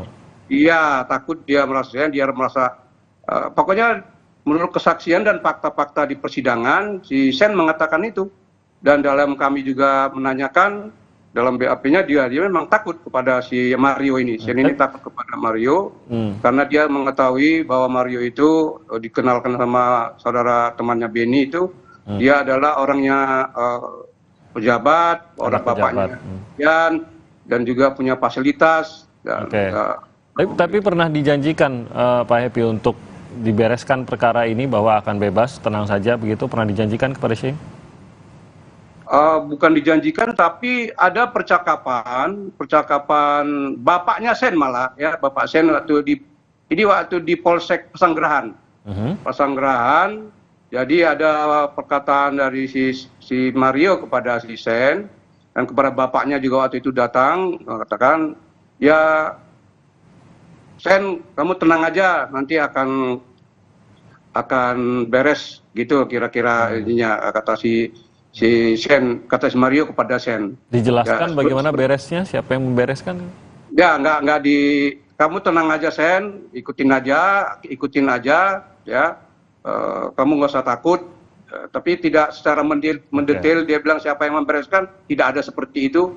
Tapi mungkin itu masih percakapan waktu dia awal lah ya itu ya. Awal ya. Saya ke tapi dalam BAP-nya tidak dikatakan sedemikian. Tapi ada satu lagi tadi yang mau saya ralat tadi, bahwa pasalnya itu waktu di Polsek Pesanggerahan itu adalah pasal 76C, Yungto pasal 80 Undang-Undang 36 tahun 2014 itu. Jadi kami juga mempertanyakan juga, ya kembali lagi sebagai kuasa hukum, untuk ancaman dan dakwaan, yaitu pasal yang disamakan dengan pelaku, itu kami keberatan dengan itu. Baik, saya ke Pak Yusuf. Ini memang kasusnya dari awal yang salah satunya mendapat sorotan kan karena posisi dari ayah Mario Dandi sendiri. Dan pada saat kita masuk kepada tahapan di mana keluarga, bahkan dari pihak AG, dan sekarang tadi Pak Happy juga menggambarkan bagaimana pihak Shane juga ini perkara lebih dipercepat, mereka menginginkan gitu prosesnya dipercepat. Ada ketidakpuasan dan merasa bahwa proses berjalan dengan lamban. Muncul lagi kekhawatiran gitu Pak Yusuf bahwa akan ada pihak-pihak yang mungkin mencampur tangan di luar hukum dalam kasus ini. Di satu sisi juga tadi terungkap bahwa Mario Dandi sendiri sempat merasa percaya diri bahwa ini akan beres lah begitu, walaupun tidak dijelaskan oleh siapa bagaimana caranya, tapi ia merasa ini akan beres, bahkan Shane pun akan beres gitu perkaranya setelah melakukan perbuatan tersebut. Nah, pataskah kita masih memiliki kekhawatiran tersebut atau setidaknya keluarga korban secara khususnya merasa kekhawatiran tersebut? Ya. Sampai sejauh ini, sekali lagi dalam pantauan Kompolnas, penyidikan kasus ini sebenarnya tidak memiliki hambatan-hambatan yang cukup signifikan. Hanya memang sekali lagi terkait dengan koordinasi penyidik dan jaksa penuntut umum, menyatukan pemahaman yang sama Pemahamannya itu kan terkait dengan biasanya bukti-bukti. Penyidik sendiri kan ketika menetapkan Mario Dendi dan Sen sebagai tersangka tentu berdasarkan minimal 2 alat bukti. Penyidik di dalam penyidikan tidak akan berani apabila tidak ada bukti. Nah, kelengkapan bukti, penguatan bukti-bukti ini biasanya yang sama-sama harus dipahamin antara penyidik dan jaksa penuntut umum, sehingga semuanya itu tidak ada celah. Apa yang dikhawatirkan oleh Pak Happy Siombing sebagai kuasa hukum daripada Sen itu sendiri juga merupakan bagian yang kami yakin diteliti oleh jaksa penuntut umum. Kami bisa melihat dari beberapa timeline dan jejak-jejak, tentu tidak bisa dikemukakan di sini karena merupakan materi penyidikan. Ini yang harus benar-benar dipahami. Penyidik dan jaksa penuntut umum harus ada kesepahaman, terutama terkait dengan alat bukti. Nah, alat bukti itu biasanya yang banyak diberikan petunjuk oleh jaksa penuntut umum di dalam kasus-kasus seperti ini, Bung Timothy. Hanya kami terus mendorong agar penyidik benar-benar menjaga profesionalisme, menjaga integritasnya, dan kami Kompolnas memastikan bahwa tidak ada pihak-pihak manapun yang dapat mempengaruhi independensi penyidik untuk tidak profesional. Sementara mari kita tunggu hasil penelitian dari jaksa penuntut umum, dan kami sarankan juga agar penyidik menjemput bola, apalagi yang perlu dilengkapi terkait dengan hal yang harus dilengkapi oleh penyidik. Ini tentu yang harapan kita agar ini bisa mempercepat kepastian hukum untuk ada dakwaan dan disidangkan. Itu Kalau memang ada campur tangan lain dalam kasus ini, terutama dalam proses yang sedang terjadi ini, penyerahan berkas, pelimpahan berkas, dan bolak-balik berkas ini, itu apakah pasti akan terdeteksi, dan apakah oleh Kompolnas, apakah Kompolnas juga memiliki kewenangan yang cukup jauh untuk memantau sampai ke sana? Ya, Kompolnas kan menanyakan apakah berkas sudah lengkap, sudah bisa dinyatakan P21, ya sebagaimana yang informasi yang kita terima dari penyidik bahwa hari ini ya mudah-mudahan ada hasilnya, tapi kan itu masih dalam penelitian jaksa penuntut umum. Apa yang diberikan petunjuk oleh jaksa penuntut umum itu bisa kita tanyakan dari pihak Kompolnas, kira-kira apa yang sangat penting. Itu, Bung Timothy, kami bisa menanyakan hal itu kepada penyidik terkait dengan petunjuk-petunjuk yang harus dilengkapi oleh penyidik dari jaksa penuntut umum. Jadi selama masih tepat waktu, misalkan diberikan 2 minggu dan ini tepat waktu, sebenarnya ya harus dipercayakan begitu ya Pak Yusuf, ya, tidak bisa lantas dicurigai dan lain-lain. Tapi kalau ada pelanggaran misalkan dari waktu atau ada proses teknis pemberian yang tidak tepat atau tidak sah gitu proses pelimpahannya, ini baru bisa masuk begitu ya? Ya, yang paling utama profesionalisme dan akuntabilitas penyidikan yang dilakukan itu. Bila itu profesional, seberapapun waktu yang diberikan dengan angka maksimal, itu pasti bisa tercapai dan terpenuhi. Ketika tidak profesional, dia tidak akan mampu memenuhi jaksa penuntut umum. Itu, Bu. Oke. Prof. Ibnu, kita tahu bahwa ketidakpuasan atas kecepatan penanganan kasus ini atau efektivitas waktu atas kasus ini ya kita sudah terimalah dari berbagai pihak yang berperkara di sini. Bahkan tadi dari Pak Happy juga mengatakan Shane pun ingin lebih cepat gitu, apalagi keluarga korban gitu. Tapi sebenarnya karena ini semua yang mengatur kan KUHAP, lagi-lagi kita berpegang pada hukum negara ini, KUHAP. Tadi kita sudah bahas bahwa KUHAP memang memberi rentang waktu demikian. Harapannya ya agar bisa lebih maksimal lah gitu pada saat kasus ini masuk ke dalam pengadilan. Tapi bisakah sebenarnya desakan dari luar seperti ini mempercepat? Adakah cara untuk mempercepat proses penyidikan dan penyerahan berkas ini? Ya, sangat bisa, Mas. Jadi perkara ini, Mas Timur, itu sebenarnya mudah. Tidak ada yang sulit kan. Bukan perkaranya anak-anak kan. Apalagi perkara-perkara terkait dengan pacaran. Buktinya mudah, tidak ada yang sulit. Bukti forensiknya juga tidak banyak. Oleh karena ini sebetulnya mungkin kita berpikir positif karena padatnya tugas penegak hukum aja mungkin gitu. Sehingga memanfaatkan waktu itu untuk menghabiskan waktu yang dilakukan. Itu aja. Nggak ada yang sulit. Kaitannya dengan sistem peradilan memang kalau kita lihat substansi di dalam pra-adjudikasi itu memang pintunya. Jadi sangat hati-hatinya penuntut umum untuk melihat berkas. Ini yang kita lihat kayak seperti itu. Kita berpikir positifnya. Sehingga nanti kalau sampai sudah diadjudikasi itu lancar. Apalagi sampaikan Pak Siombing, Pak Happy tadi, kaitannya si Sen, saya kira kalau memang janji-janji itu mungkin kita berpikir positif Pak Happy. Jadi mudah-mudahan putusannya kalau terbukti itu pas dengan jumlah tahanannya. Karena ini kan dewasa tapi juga masih anak.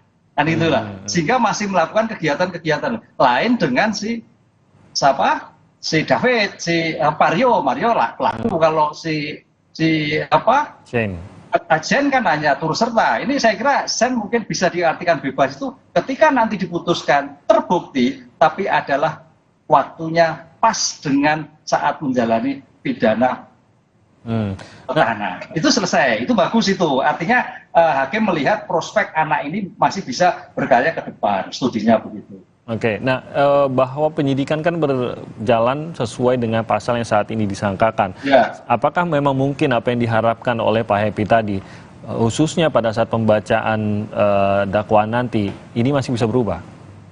Oh, enggak bisa berubah, enggak bisa berubah. Karena dakwaan itu sudah disusun demikian rupa, sudah ada rentut ya, yang memang tergantung memang sudut pandang Pak Happy memang subjektif yang objektif kan gitu kan, kan mewakili klien. Nah, penuntut umum lain, objektif yang subjektif. Oleh karena itu inilah yang nanti perdebatan di dalam suatu persidangan itu sah-sah aja. Jadi nggak masalah dalam suatu perdebatan tentang dakwaan, tentang pasal itu. Yang penting bahwa kalau dalam suatu dunia hukum itu buktinya cukup, bukti bernilai, bahwa kalau memang bersalah ya dihukum, kalau memang yang tidak. Yang kita khawatirkan itu kalau sampai bahwa apa yang didakwakan itu tidak bernilai, gitu loh Mas. Ini yang jadi repotnya kan situ. Tapi mudah-mudahan tadi Pak Yusuf mengatakan profesionalisme penegak hukum, apalagi penyidik penuntut umum sudah sedemikian rupa, waktu yang sudah cukup lama dalam artian itu betul-betul firm. Sehingga ketika nanti diadjudikasi sudah tidak ada kekhawatiran, sehingga peradilan berjalan cepat seperti yang kita inginkan bersama. Oke, jadi kalau menurut Prof. Ibnu mungkin saja ini karena banyaknya kasus yang ditangani kepolisian. Setidaknya mungkin kalau saya bisa menyimpulkan Pak Yusuf berarti tidak termasuk prioritas tertinggi begitu, sehingga akhirnya mengurus yang lain. Apakah dari Kompolnas juga merasa begitu, ada penurunan prioritas terhadap kasus ini? Ya kalau beban kerja, ya sebenarnya beban kerja penyidik terhadap perkara itu sudah overload. Penyidik dalam kasus Mario Dandi Sen ini, mereka ini penyidik yang jarang pulang ke rumah itu, inap mereka di situ itu. Karena kan tidak hanya ini, tapi kan mereka juga target oleh beban kerja itu.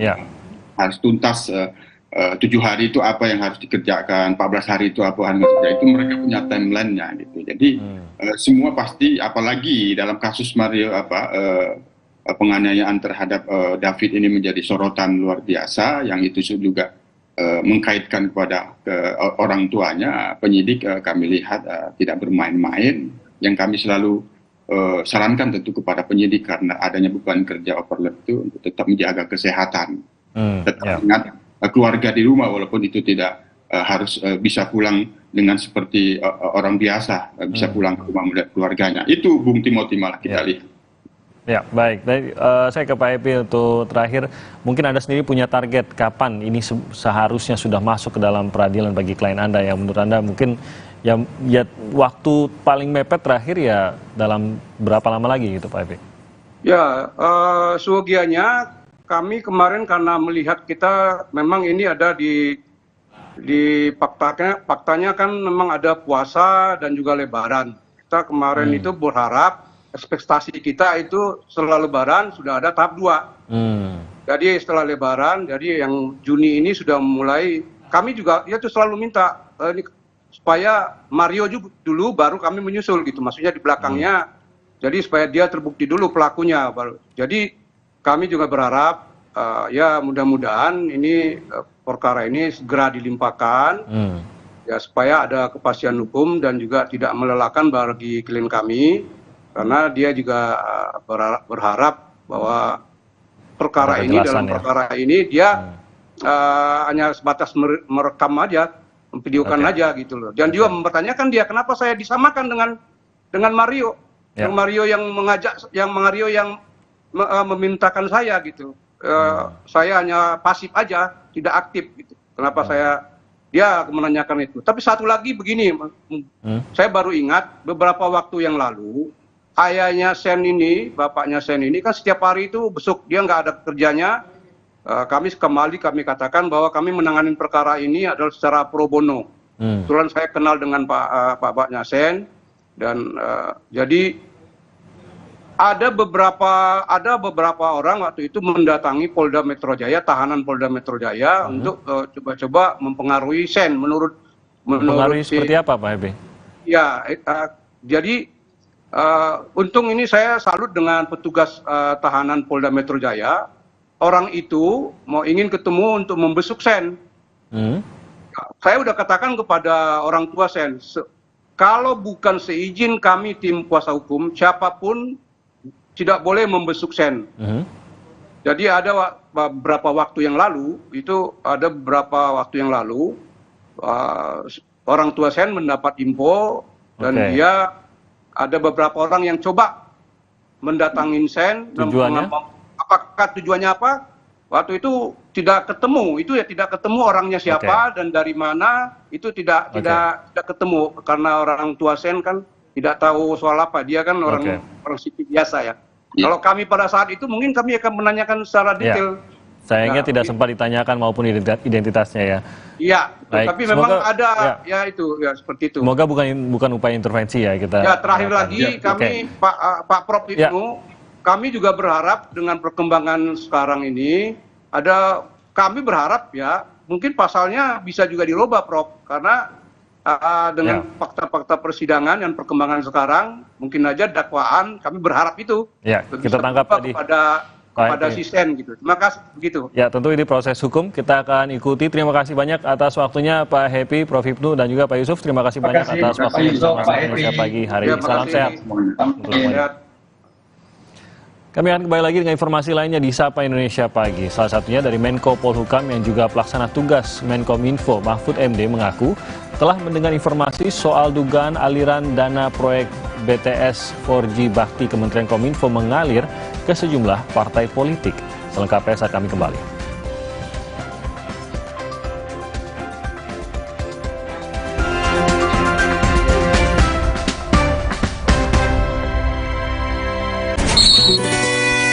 Gatal karena jamburan kutu air? Mati kutu dengan Fumiderm.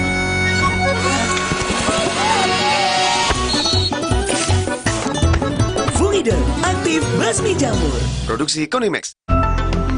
FreshCare kini hadir dengan FreshCare Press and Relax. Nyaman dipegang, ada kerokannya. Bisa ngerok, bisa ngeroll sampai belakang. FreshCare Press and Relax bisa ngerock and roll. Saatnya rilekskan kulitmu. Fresh Living minyak zaitun. Kelembutan alami dari wajah hingga ke ujung kaki. Dengan aroma mewah yilang-yilang. Fresh Living minyak zaitun. Cantik terlindungi. Gak bisa, udara. Masa sih? Jangan ada batuk di antara kita. Minum Siladex ME untuk batuk berdahak. Aktif encerkan dan keluarkan dahak. Siladex, aktif redakan batuk. Produksi Konimax. Le Mineral beda banget, lebih smooth, lebih segar. Le Mineral memang berbeda. Setiap tetesnya mengandung mineral esensial seimbang yang penting untuk tubuh dan juga membuat rasa airnya lebih segar. Dan lebih enteng. Le Mineral. Luka, memar di kulit. Sakit. Pagal ini nyeri sendi, butuh dipijit. Sakit. Gak usah ngeluh kalau sakit. Pakai Herba Wahid. Herba Wahid, minyak herbal berkhasiat. Herba Wahid, minyak gosok, urut dan pijit. Wahid. Alergi, jontor nih. Aku biduran, obatnya yang depannya Indal CTN. Bisa dibeli tanpa resep dokter. Indal CTN, komposisi anti alerginya redakan alergi. Indal CTN. Di tanganmu, botol plastik bekas bisa jadi baru lagi. Seperti tas, baju, hingga sepatu ini. Bersama Gerakan Ekonomi Sirkular Nasional Le Mineral, mari mulai kebiasaan baru memilah sampah plastik dari rumah, menyalurkan lewat aplikasi, pemulung, ataupun bank sampah. Sampah plastikmu memberi nilai tambah untukmu dan juga untuk mereka. Dengan langkah sederhana, pisahkan sampah sesuai jenisnya, sampah organik, plastik termasuk PET, kertas, dan kaleng, lalu salurkan. Sampah plastik yang terpilah bisa didaur ulang, mulai kebiasaan baru dan buat botol plastik bekasmu jadi baru lagi.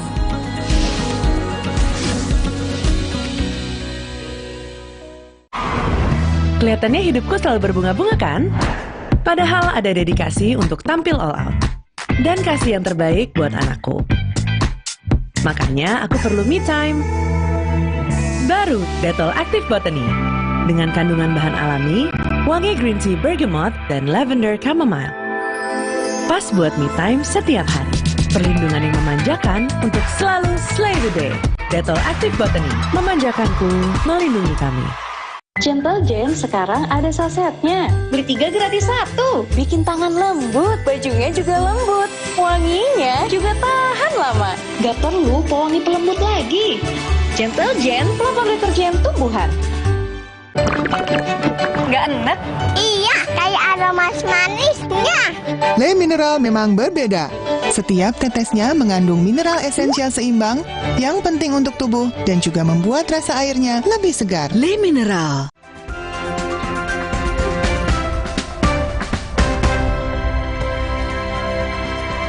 Terima kasih Anda masih bersama kami di Sapa Indonesia Pagi. Saudara, Indonesia terpilih menjadi mitra Tahun Kebudayaan Qatar. Hal ini menjadi satu kebanggaan tersendiri bagi Indonesia dalam Qatar Indonesia Year of Culture 2023. Indonesia terpilih menjadi mitra Tahun Kebudayaan Qatar atau Qatar Years of Culture 2023, sekaligus negara pertama di Asia Tenggara yang memiliki kesempatan untuk melangsungkan pertukaran budaya dengan negara tersebut. Salah satu kegiatan yang diperkasai Direktorat Jenderal Kebudayaan Kementerian Pendidikan Kebudayaan, Riset, dan Teknologi, yaitu pagelaran Perdana Hayati dalam panggung internasional di Qatar Opera House Doha dalam rangkaian Qatar Indonesia 2023 Years of Culture.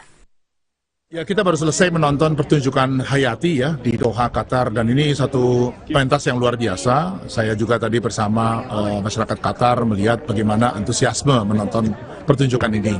Kita menghadirkan keragaman budaya Indonesia melalui pentas ini dan sambutannya sangat baik. Cerita Panji merupakan cerita dari masa Majapahit yang diakui sebagai warisan dunia, tak benda UNESCO, dan termasuk dalam daftar warisan ingatan dunia UNESCO 2017. We are going to see one of the Indonesian opera telling about the history of Indonesia, cultural way, from the previous ancient times to the existing one. How the values goes on, and the words Hayati reflecting the meaning of Hayati is life. So this is the life of Indonesia and the link to the rest of the world, more or less. Sang sutradara Rama Suprapto menjelaskan, Hayati diambil dari nama pohon yang selalu dipakai di pegunungan yang membuka pagelaran wayang. Setelah ditelusuri, kata Hayati juga dikenal dalam bahasa Arab yang bermakna kehidupan. Premier ini berjalan dengan sangat lancar, banyak sekali yang keluar dari penonton adalah mereka tidak menyangka bahwa pagelaran seperti ini adalah representing Nusantara. Jadi ada Pakarenanya, ada Balinya, ada Jawanya, dan juga ada seni yang lebih imajinatif lagi. Dan hari ini juga surprisingly buat saya, terutama untuk orang-orang dari Qatar sendiri yang mungkin tidak pernah mengenal cerita dari Indonesia, tapi malam ini mereka benar-benar bisa mengerti. Kerjasama dengan Qatar akan berlangsung sepanjang 2023. Selain Hayati, juga akan dilaksanakan pameran fotografi, festival kopi, serta pameran fotografi dari Indonesia dan Qatar yang saling berkunjung dan memotret realitas di masing-masing negara. Tim Liputan, Kompas TV. Berikut saudara, bekerja sama dengan Liga Muslim Dunia, Majelis Ulama Indonesia atau MUI menyelenggarakan konferensi internasional tentang agama, perdamaian, dan peradaban. Wakil Ketua Umum MUI, Marsudi Syuhud, mengatakan acara ini bertujuan agar hidup damai berdampingan dan bersama antar umat beragama di skala nasional ataupun internasional tanpa adanya batasan. Bertemakan tentang agama, perdamaian dan peradaban, MUI bekerjasama dengan Liga Muslim Dunia menggelar konferensi internasional di Hotel Sultan, Jakarta. Konferensi yang digelar selama 3 hari ini diikuti oleh 300 peserta, mulai dari tokoh muslim, tokoh non-muslim hingga akademisi, dalam dan luar negeri. Wakil Ketua Umum MUI Marsudi Syuhud berharap acara ini bisa berdampak dengan kehidupan yang saling berdampingan tanpa membedakan suku, agama, dan ras. Di sini juga diharapkan sharing idea yang berasal dari nilai-nilai agama masing-masing, baik Islam dan Muslim, untuk mencari model bagaimana kita bisa hidup coexistent bersama-sama, saling menghormati, respect each other, saling hidup berdampingan, dan saling bantu-membantu antar kelompok agama atau antar agama, antar suku, dan antar bangsa untuk bersama-sama menjadi bangsa yang satu yang kokoh. Selain hidup berdampingan, acara ini juga diharapkan dapat mencerahkan pandangan, pemikiran, hingga akhlak umat. MUI menambahkan, Indonesia bisa jadi contoh banyak pihak bagaimana hidup berdampingan di tengah keberagaman masyarakatnya. Hal ini tercipta karena masyarakat Indonesia sangat menjunjung tinggi semboyan Bhinneka Tunggal Ika, berbeda namun tetap satu tujuan. Ungga Wangga, Kompas TV, Jakarta. Saudara Menko Polhukam yang juga pelaksana tugas Menkominfo, Mahfud MD, mengaku telah mendengar informasi soal dugaan aliran dana proyek BTS 4G Bakti. Kementerian Kominfo mengalir ke sejumlah partai politik. Mahfud MD menyebut dugaan adanya aliran dana korupsi proyek BTS di Kemenkominfo telah ia laporkan ke Presiden. Namun ia menilai informasi itu baru sebatas gosip politik. Menurut Mahfud, jika diusut pembuktiannya akan rumit dan bisa menimbulkan kemelut politik. Agar tetap berada di ranah hukum, Mahfud mendorong Kejaksaan ataupun KPK untuk menyelidiki dugaan tersebut. Ya, terima kasih. Saya juga dapat berita itu dengan nama-namanya gitu, tapi saya anggap itu gosip politik. Ya, gosip politik. Kita bekerja dengan hukum saja. Saya juga sudah lapor tentang itu ke Presiden, Pak. Saya tidak akan masuk ke soal ini. Ini pembuktiannya akan rumit dan mungkin menimbulkan kemelut, kerumitan politik. Oleh sebab itu, saya persilahkan Kejaksaan atau KPK kalau itu di luar angka-angka yang sudah konkret untuk menyelidiki ini. Tetapi Saudara, mantan pejabat di Dinas Perumahan Rakyat dan Kawasan Permukiman Jakarta Utara, Selvi Mandagi, memenuhi panggilan KPK untuk mengklarifikasi laporan harta kekayaannya. Sebelumnya, Selvi disorot karena gaya hidup mewahnya yang sempat viral di media sosial. Selvi sebelumnya kerap memposting barang-barang mewah seperti pakaian, tas, sepatu bermerek, kendaraan hingga liburannya di hotel-hotel mewah. Imbas viralnya gaya hidup mewah Selvi, Pemprov DKI Jakarta mencopot Selvi dari jabatan Kepala Seksi Peningkatan Kualitas Perumahan dan Kawasan Permukiman Suku Dinas Perumahan Rakyat dan Kawasan Permukiman Jakarta Utara.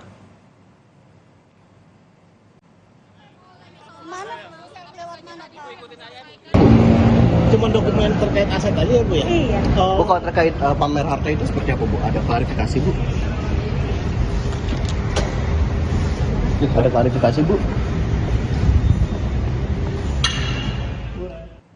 Berdasarkan laman ilhkpn.kpk.go.id, harta kekayaan Selvi yang dilaporkan pada tahun 2021 lalu nilainya mencapai 6,4 miliar rupiah.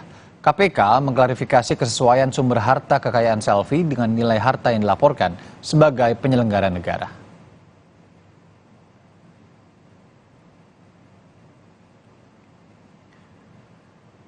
Penyidik KPK, Saudara, mendatangi sejumlah lokasi di Lampung terkait pemeriksaan Kepala Dinas Kesehatan Lampung, Rehana Wijayanto. Salah satu lokasi yang didatangi tim KPK yakni Rumah Sakit Umum Daerah Abdul Muluk, RSU Dam, guna meminta sejumlah data proyek sejak tahun 2019 hingga 2023 yang ditangani Rehana. KPK mengumpulkan sejumlah data proyek pembangunan rumah sakit umum daerah sejak tahun 2019 hingga 2023. Kedatangan tim KPK dibenarkan oleh Lukman Pura, Direktur RSU Dam, Lampung. Saat ini Kepala Dinas Kesehatan Lampung, Rehana Wijayanto, tengah menjadi sorotan oleh KPK perihal gaya hidup mewahnya yang juga sempat viral di media sosial. Sebelumnya Rehana sempat menjabat sebagai PLT Direktur RSU Dam. Pada tanggal 17 Mei, tepatnya hari Rabu, kami menerima kedatangan 2 orang staf dari KPK, LHKPN, yang sebelumnya didahului dengan surat melalui WA, dan akhirnya dengan surat yang tertulis yang sudah kami terima. Maksud kedatangan dan permintaan adalah meminta data kegiatan proyek yang tersebut sejak tahun 2019 dan sampai dengan 2023. Hari Senin lalu, Saudara, Kepala Dinas Kesehatan Lampung, Rehana, kembali datang ke KPK untuk mengklarifikasi LHKPN. Sebelumnya, KPK menjadwalkan pemeriksaan pada 19 Mei, namun Rehana tidak hadir. Hadinkes Lampung, Rehana diperiksa untuk kedua kalinya. Tim dari Direktorat Pusat Pelaporan LHKPN KPK masih mengklarifikasi harta kekayaan Rehana. Usai pemeriksaan, Rehana kembali bungkam.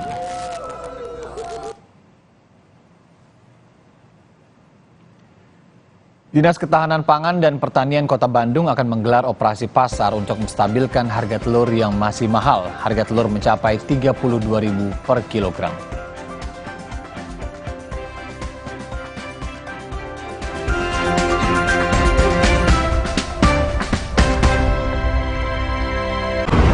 Kelihatannya hidupku selalu berbunga-bunga kan?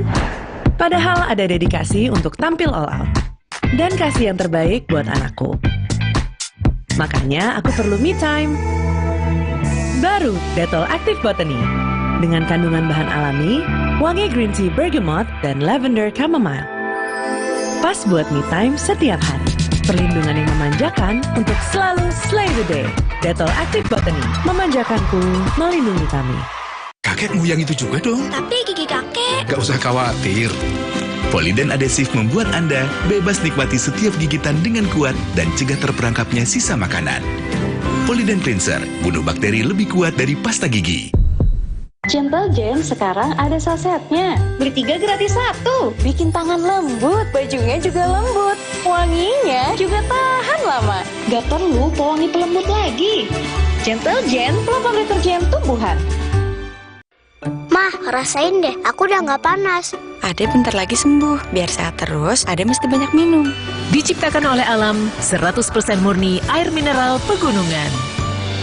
Untuk kesehatan keluargaku, Aqua dulu. Kelihatannya hidupku selalu berbunga-bunga kan? Padahal ada dedikasi untuk tampil all out. Dan kasih yang terbaik buat anakku. Makanya aku perlu me time. Baru Dettol Active Botany. Dengan kandungan bahan alami, wangi green tea bergamot, dan lavender chamomile. Pas buat me time setiap hari. Perlindungan yang memanjakan untuk selalu slay the day. Dettol Active Botany. Memanjakanku, melindungi kami. Selamat datang, silakan. Hah? Emangnya ada waktu buat sakit kepala? Panadol Extra, cepat redakan sakit kepala dan nyeri yang mengganggu. Panadol Extra, cepat redakan sakit kepala, dapat diminum sebelum makan. Bosen nih. Diputar, dijilat, dan dicelupin. Oreo Soft Cake, selezat Oreo, selembut cake. Baru, Oreo Soft Cake kemasan isi 3. Praktis 3 kali lebih seru. Kelihatannya hidupku selalu berbunga-bunga kan? Padahal ada dedikasi untuk tampil all out. Dan kasih yang terbaik buat anakku. Makanya aku perlu me time. Baru Dettol Active Botany. Dengan kandungan bahan alami, wangi green tea bergamot, dan lavender chamomile. Pas buat me time setiap hari. Perlindungan yang memanjakan untuk selalu slay the day. Dettol Active Botany. Memanjakanku, melindungi kami. Kakekmu yang itu juga dong. Tapi gigi kakek. Gak usah khawatir. Poliden Adhesive membuat Anda bebas nikmati setiap gigitan dengan kuat dan cegah terperangkapnya sisa makanan. Poliden Cleanser, bunuh bakteri lebih kuat dari pasta gigi. Saya, Budiman Tanurjo, menyambut Anda dalam sebuah forum berkualitas, mencermati Indonesia dengan bijak dari kacamata kebangsaan. Kita dapat menemukan banyak pemikiran konstruktif, kritis, dan taktis yang mampu menyelesaikan problem negeri ini. Satu meja The Forum live di Kompas TV.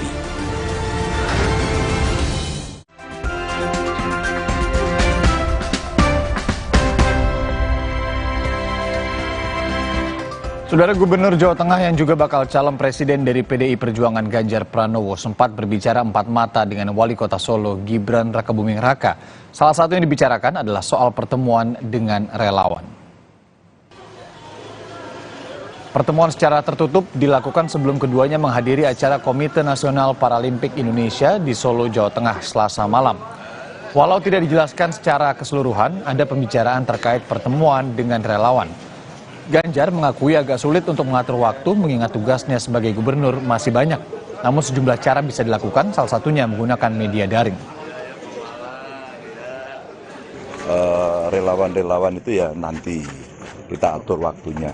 Hampir seluruh provinsi sudah minta semua. Tadi aja sore-sore Lampung. Ya udah Vicol gitu. Kalau saya sih ngikut aja, kalau ada perintah untuk mempertemukan, mengumpulkan di venue yang besar, kami siap. Intinya saya menunggu perintah ya. Sementara itu, Partai Gerindra menanggapi pertemuan Ketua Umumnya Prabowo Subianto dengan Wali Kota Solo Gibran Rakebuming yang juga putra Presiden Jokowi. Gerindra menyatakan hal itu bukan pertama kali dan karenanya bukan hal baru. Sekjen Partai Gerindra Ahmad Muzani menjelaskan Prabowo bertemu Gibran untuk makan malam karena saat itu Prabowo sedang berada di Solo dalam rute menuju Pacitan. Menurut Muzani, Prabowo dan Gibran sudah sering bertemu. Namun pertemuan terakhir menjadi perbincangan karena adanya aksi deklarasi dukungan relawan kepada Prabowo. Pertemuan dengan Mas Gibran bukan kali ini, bukan hanya kali ini. Di Lebaran ketika kami silaturahmi dengan Pak Jokowi ada Mas Gibran. Sebelum itu juga sudah pernah ketemu. Saya sendiri juga sudah 2 kali ketemu dengan Mas Gibran. Belum Pak Prabowo datang. Sebelum Pak Prabowo bertemu. Jadi itu bukan sesuatu yang baru. Itu bagian dari rute perjalanan. Beliau dari Pekalongan terus menuju Solo karena besok paginya beliau harus terbang menuju ke Pacitan. Bawaslu Kabupaten Garut memanggil Ketua DPD Partai Nasdem Garut untuk mengklarifikasi kasus sawer uang bacalek Nasdem yang sempat viral di media sosial. Sebuah video sawer uang yang dilakukan kader dan pengurus DPD Partai Nasdem Kabupaten Garut beredar di media sosial, saudara. Terkait hal ini, Bawaslu memanggil Ketua DPD Partai Nasdem, Diah Kurniasari, untuk proses klarifikasi. Usai pemanggilan, Bawaslu akan melakukan pleno untuk menentukan tahap lanjutannya. Pertama Bacalek atas nama Pak Ibe, yang kemudian Ketua Nasdemnya juga ya sebagai Bacalek juga. Karena tadi sudah kita panggil sudah selesai, kemudian yang satu orang lagi sudah dilakukan pada minggu kemarin. Butuhkan keterangan lanjutan atau menggali informasi, nanti setelah pleno kita dilihat. Harga telur ayam di tingkat peternak terus mengalami kenaikan di Bangli, Bali, saudara. Hal ini disebabkan mahalnya harga pakan ayam dan menurunnya produksi telur akibat cuaca yang tidak menentu. Harga telur ayam di tingkat peternak mencapai Rp50.000 per karat atau per keratnya. Kenaikan harga ini merata untuk ukuran telur kecil, sedang, dan juga besar. Menurut peternak, kenaikan harga telah terjadi sejak beberapa hari terakhir. Biasanya dalam sehari per 1.000 ekor ayam peternak mampu menghasilkan telur hingga 900 butir. Namun kini jumlahnya hanya 750 hingga 800 butir. Diperkirakan harga telur ayam akan terus mengalami kenaikan hingga produksi telur di tingkat peternak bisa kembali normal.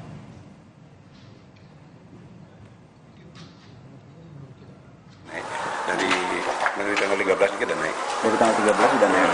Dari berapa normalnya, Pak? Sebelumnya gitu. Dari DB-nya ya, DB dulunya 48, sekarang 50. Kenaikan pakan. Terutama kan jagung juga kan dulu kan pernah tinggi sekali harga jagung, apalagi konsentrat gitu. Sementara itu, Dinas Pertahanan Pangan dan Pertanian Kota Bandung akan menggelar operasi pasar untuk menstabilkan harga telur yang masih mahal. Tingginya harga pakan menjadi penyebab melonjaknya harga telur di sejumlah pasar tradisional di Kota Bandung. Telur ayam negeri dijual dengan harga Rp32.000 per kilogramnya. Bandung ini posisinya sangat kritis terhadap pangan gitu, karena hampir 97% pangan yang datang ke Kota Bandung itu datang dari luar. Salah satunya telah koordinasi dengan pemerintah pusat, provinsi untuk segera melakukan yang namanya operasi pasar atau gerakan pangan murah untuk bisa membantu menstabilkan harga atau bisa mendekatkan lagi harga murah ini kepada masyarakat. Saudara, usai jeda ada informasi dari Kompas Bisnis terkait dengan Kementerian Keuangan menganggarkan pengadaan mobil listrik untuk kendaraan dinas eselon 1 dan 2 hampir 1 miliar rupiah. Dibahas lengkapnya dipandu oleh Pascalis Siswari.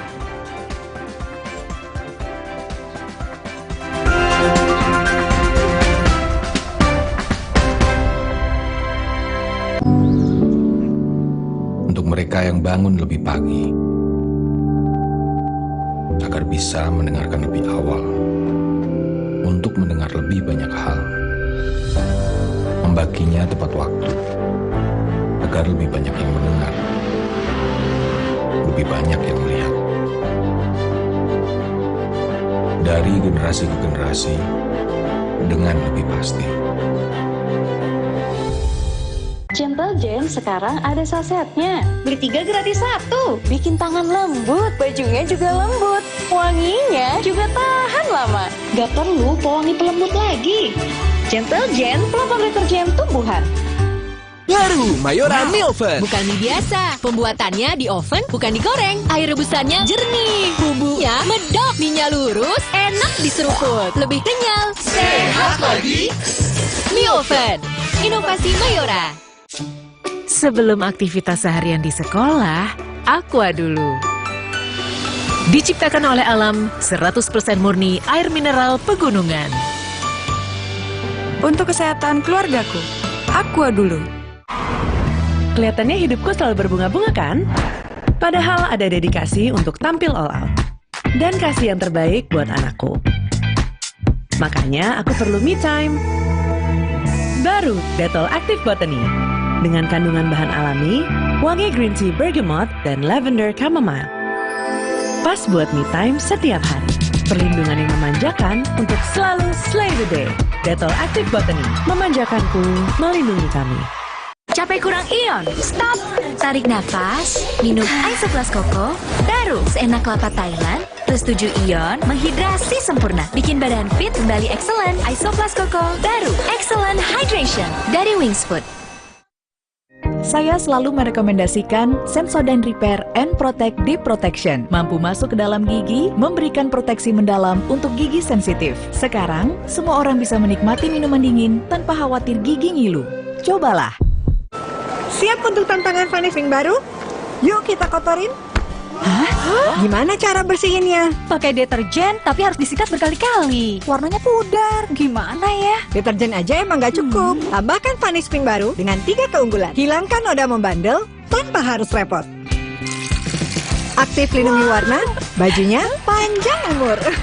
Tiap mencuci, tambahkan Vanish Pink baru. 3 keunggulan. Vanish Pink baru.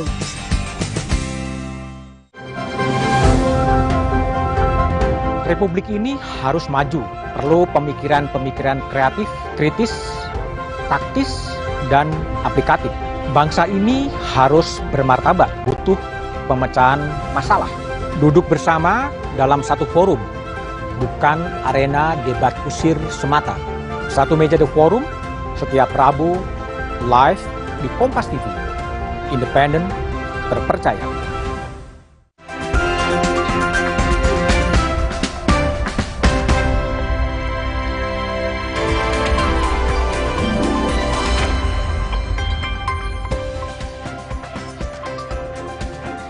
Selamat pagi saudara, kembali berjumpa di Kompas Bisnis Sapa Indonesia Pagi. Saya Pascalis Siswari. Saudara, pemerintah mengizinkan kementerian dan juga lembaga melakukan pengadaan mobil listrik sebagai kendaraan dinas pada 2024. Nah, pagu tersebut diatur dalam Peraturan Menteri Keuangan Nomor 49 Tahun 2023. Isinya adalah tentang standar biaya masukan tahun anggaran 2024. Ini merupakan sebuah pedoman yang dilakukan untuk menyusun rencana anggaran setiap kementerian lembaga. Nah, kini ada satu lagi yang masuk ke dalam anggaran tersebut, yaitu satuan biaya yang berkaitan dengan pengadaan kendaraan bermotor listrik berbasis baterai. Anggaran ini akhirnya menuai pro kontra. Alasannya apa? Nah, ini alasannya, saudara. Jadi ada angka yang keluar untuk mobil-mobil dinas yang mereka yang bekerja di kementerian ataupun lembaga. Untuk eselon 1, angkanya mobil listriknya adalah 966,8 juta untuk biaya maksimal dari pembelian kendaraan dinas listrik. Lalu untuk eselon 2, mobil dinas listriknya dengan anggaran 746,1 juta rupiah. Sementara untuk operasional kantor kementerian dan lembaga, mobil listrik mendapatkan anggaran 430 juta rupiah dan motor listrik anggarannya adalah 28 juta rupiah. Pro kontra muncul karena beberapa ekonom berpandangan saat kondisi ekonomi Indonesia sebenarnya belum baik. Nah, apakah penting mengeluarkan anggaran tadi yang nilainya hampir 1 miliar rupiah untuk mobil listrik baru? Itu pertanyaannya. Nah, kira-kira kalau anggarannya tadi hampir 1 miliar, mobil listrik apa sih yang bisa dibeli?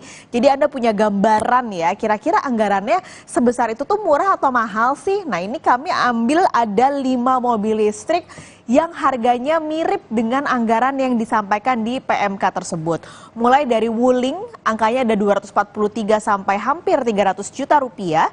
Lalu Nissan Leaf harganya 738 juta rupiah. Lalu ada Hyundai ini ada 2 jenis, yaitu Ioniq 5 dan juga Kona yang harganya masing-masing 681,9 juta rupiah dan 750 juta rupiah.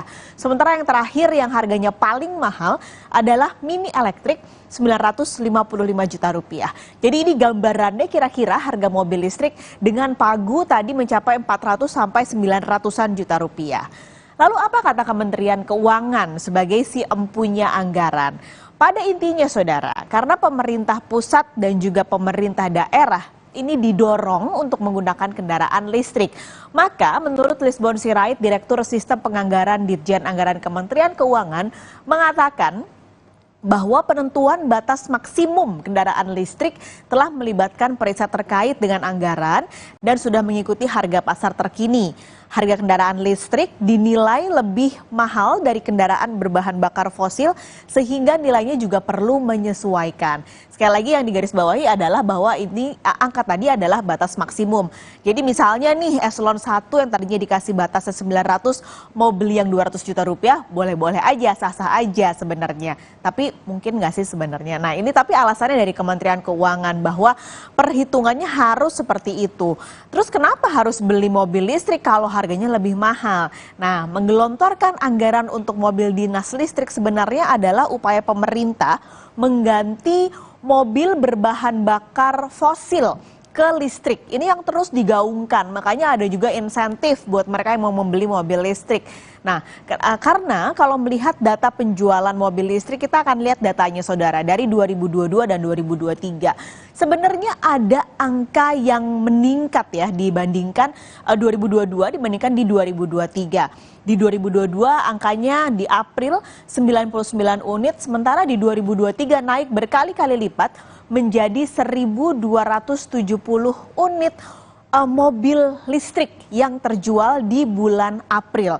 Dan ini angkanya stabil meningkat dari awal tahun 2023, 298, 390, di Maret menjadi 1.000. Ini ketika itu juga ada kebijakan tadi insentif untuk mereka yang mau membeli mobil listrik. Dan terakhir di bulan April 1.270.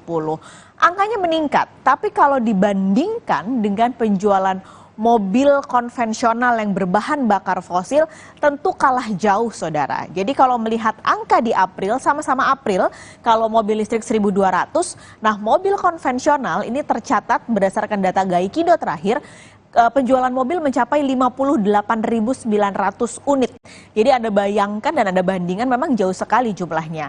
Nah, dengan niatan sebenarnya menghijaukan lingkungan lewat konversi kendaraan, tentu yang juga jangan dilupakan adalah mengkaji ataupun mengevaluasi apakah anggaran ini memang prioritas atau tidak untuk saat ini. Kita ke sorotan lain, saudara.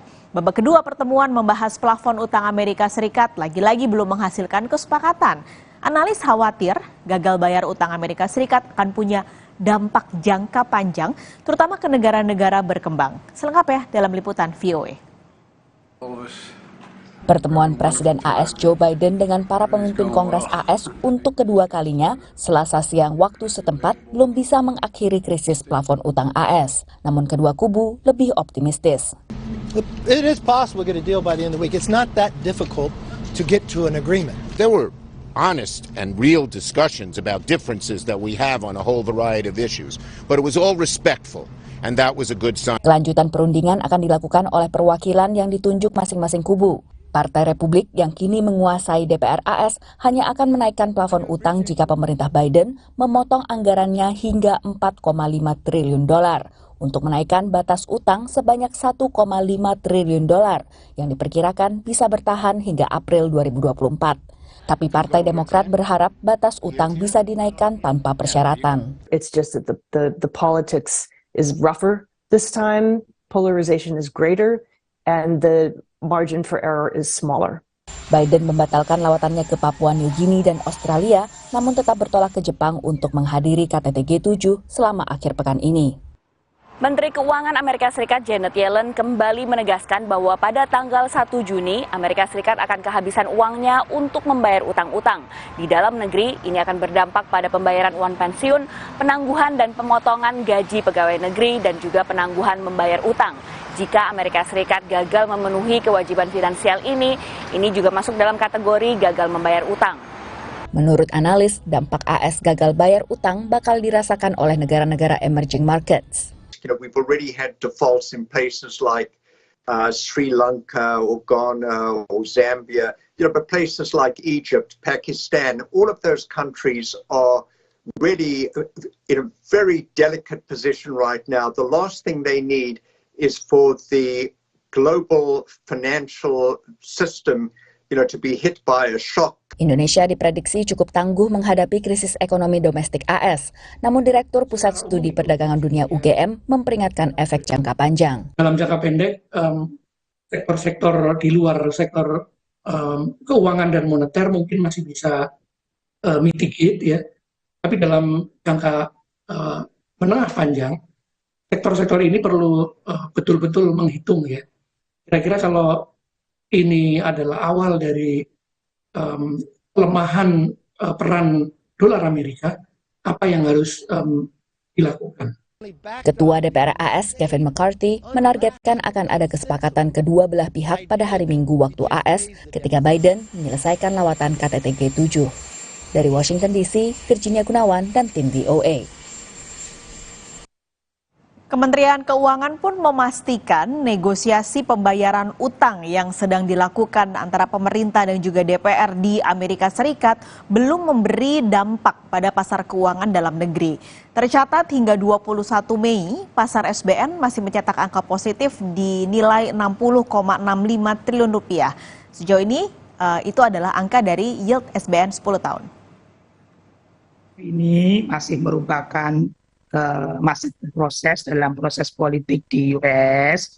Sejauh ini kita belum melihat dampaknya yang signifikan terhadap pasar keuangan global, termasuk spillover pada pasar SBN kita.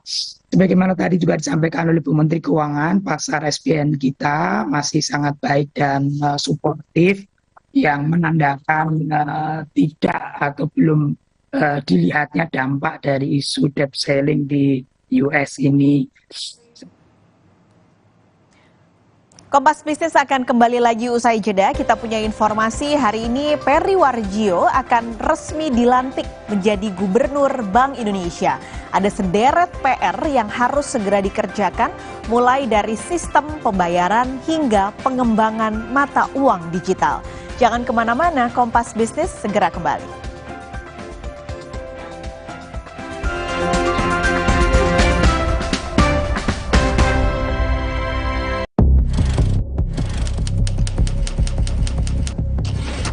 Sejak 58 tahun lalu, rubrik Opini Kompas setia mengusung jurnalisme berkualitas berbasis opini dari para ahli. Membahas berbagai topik aktual, penting, dan menarik. Mulai dari politik, ekonomi, hukum, budaya, pendidikan, kesehatan, teknologi, mitigasi bencana, hingga kebijakan dan tata kelola pemerintahan. Rubrik Opini Kompas menghadirkan ruang dialektika yang sehat, analisis-analisis yang reflektif, kontemplatif, dan mencerahkan. Perspektif unik para ahli yang kompeten membantu masyarakat memahami berbagai isu dan juga menawarkan solusi. Mari membiasakan diri memahami duduk perkara melalui opini para ahli. Jadilah masyarakat yang tercerahkan dan mencerahkan.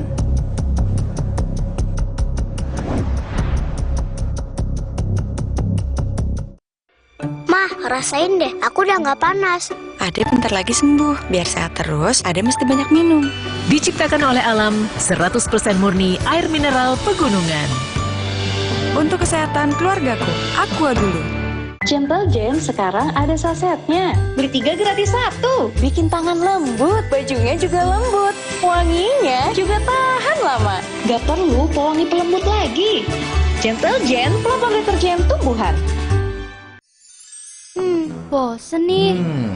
Diputar, dijilat, dan dicelupin. Oreo Soft Cake, selezat Oreo, selembut cake. Baru, Oreo Soft Cake kemasan isi 3. Praktis 3 kali lebih seru. Saya selalu merekomendasikan Sensodyne Repair and Protect Deep Protection. Mampu masuk ke dalam gigi, memberikan proteksi mendalam untuk gigi sensitif. Sekarang, semua orang bisa menikmati minuman dingin tanpa khawatir gigi ngilu. Cobalah. Tina udah siap om. Mie sedap soto dulu yuk. Enggak deh om, makasih. Mie sedap soto dengan mie yang kenyal serta koya gurih dan jeruk nipis asli. Soal rasa mie sedap soto, lidah nggak bisa bohong. Rasa soto nomor 1 cuma mie sedap soto. Kakekmu yang itu juga dong. Tapi gigi kakek. Gak usah khawatir. Poliden adhesif membuat Anda bebas nikmati setiap gigitan dengan kuat dan cegah terperangkapnya sisa makanan. Poliden Cleanser, bunuh bakteri lebih kuat dari pasta gigi. Mencari tahu, mendengarkan lebih utuh dan mendalam, mempertanyakan rasa keadilan. Saya mau minta klarifikasi. Klarifikasi. Ini tanggung jawab. Bapak malu nggak sih? Apakah saya dengar permintaan maaf yang benarkah backingnya para jenderal seolah-olah korban? Kita mengingatkan penguasa, menghibur yang papa. Rosi.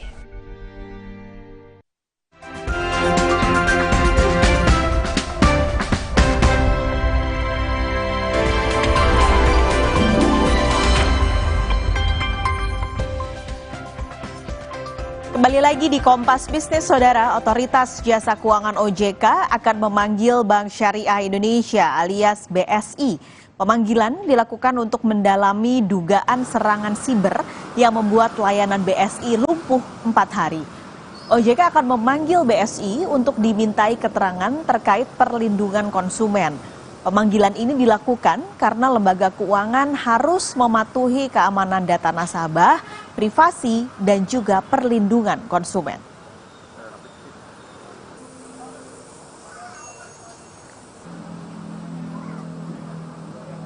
Tapi kami dari perlindungan konsumen bisa menyampaikan bahwa kami sudah mengirimkan surat kepada BSI untuk meminta keterangan tentang apa yang terjadi dari sisi perlindungan konsumennya. Karena memang kan ada ketentuan yang harus dipatuhi terkait dengan keamanan data nasabah, privasi, dan juga perlindungan konsumen. Hari ini Gubernur Bank Indonesia Peri Warjio akan resmi dilantik. Kita akan langsung menuju ke gedung Mahkamah Agung Jakarta bersama jurnalis Kompas TV Renata Panggalo. Selamat pagi Renata, apakah acara pelantikan sudah dimulai? Lalu sebenarnya apa saja PR dari Peri Warjio dalam periode keduanya dia pada saat ini? Ya, selamat pagi Paskalis dan juga saudara. Sampai saat ini memang acara pengambilan sumpah untuk Peri Warjio sebagai Gubernur Bank Indonesia periode kedua 2023 hingga 2028 ini belum dimulai ya, yang dimana sebenarnya sudah terjadwal pukul 9 tetapi sepertinya masih melakukan serangkaian persiapan untuk kemudian nantinya akan dimulai beberapa saat lagi. Nantinya pengambilan sumpah ini juga ikut dihadiri oleh Ketua MA Muhammad Syarifuddin.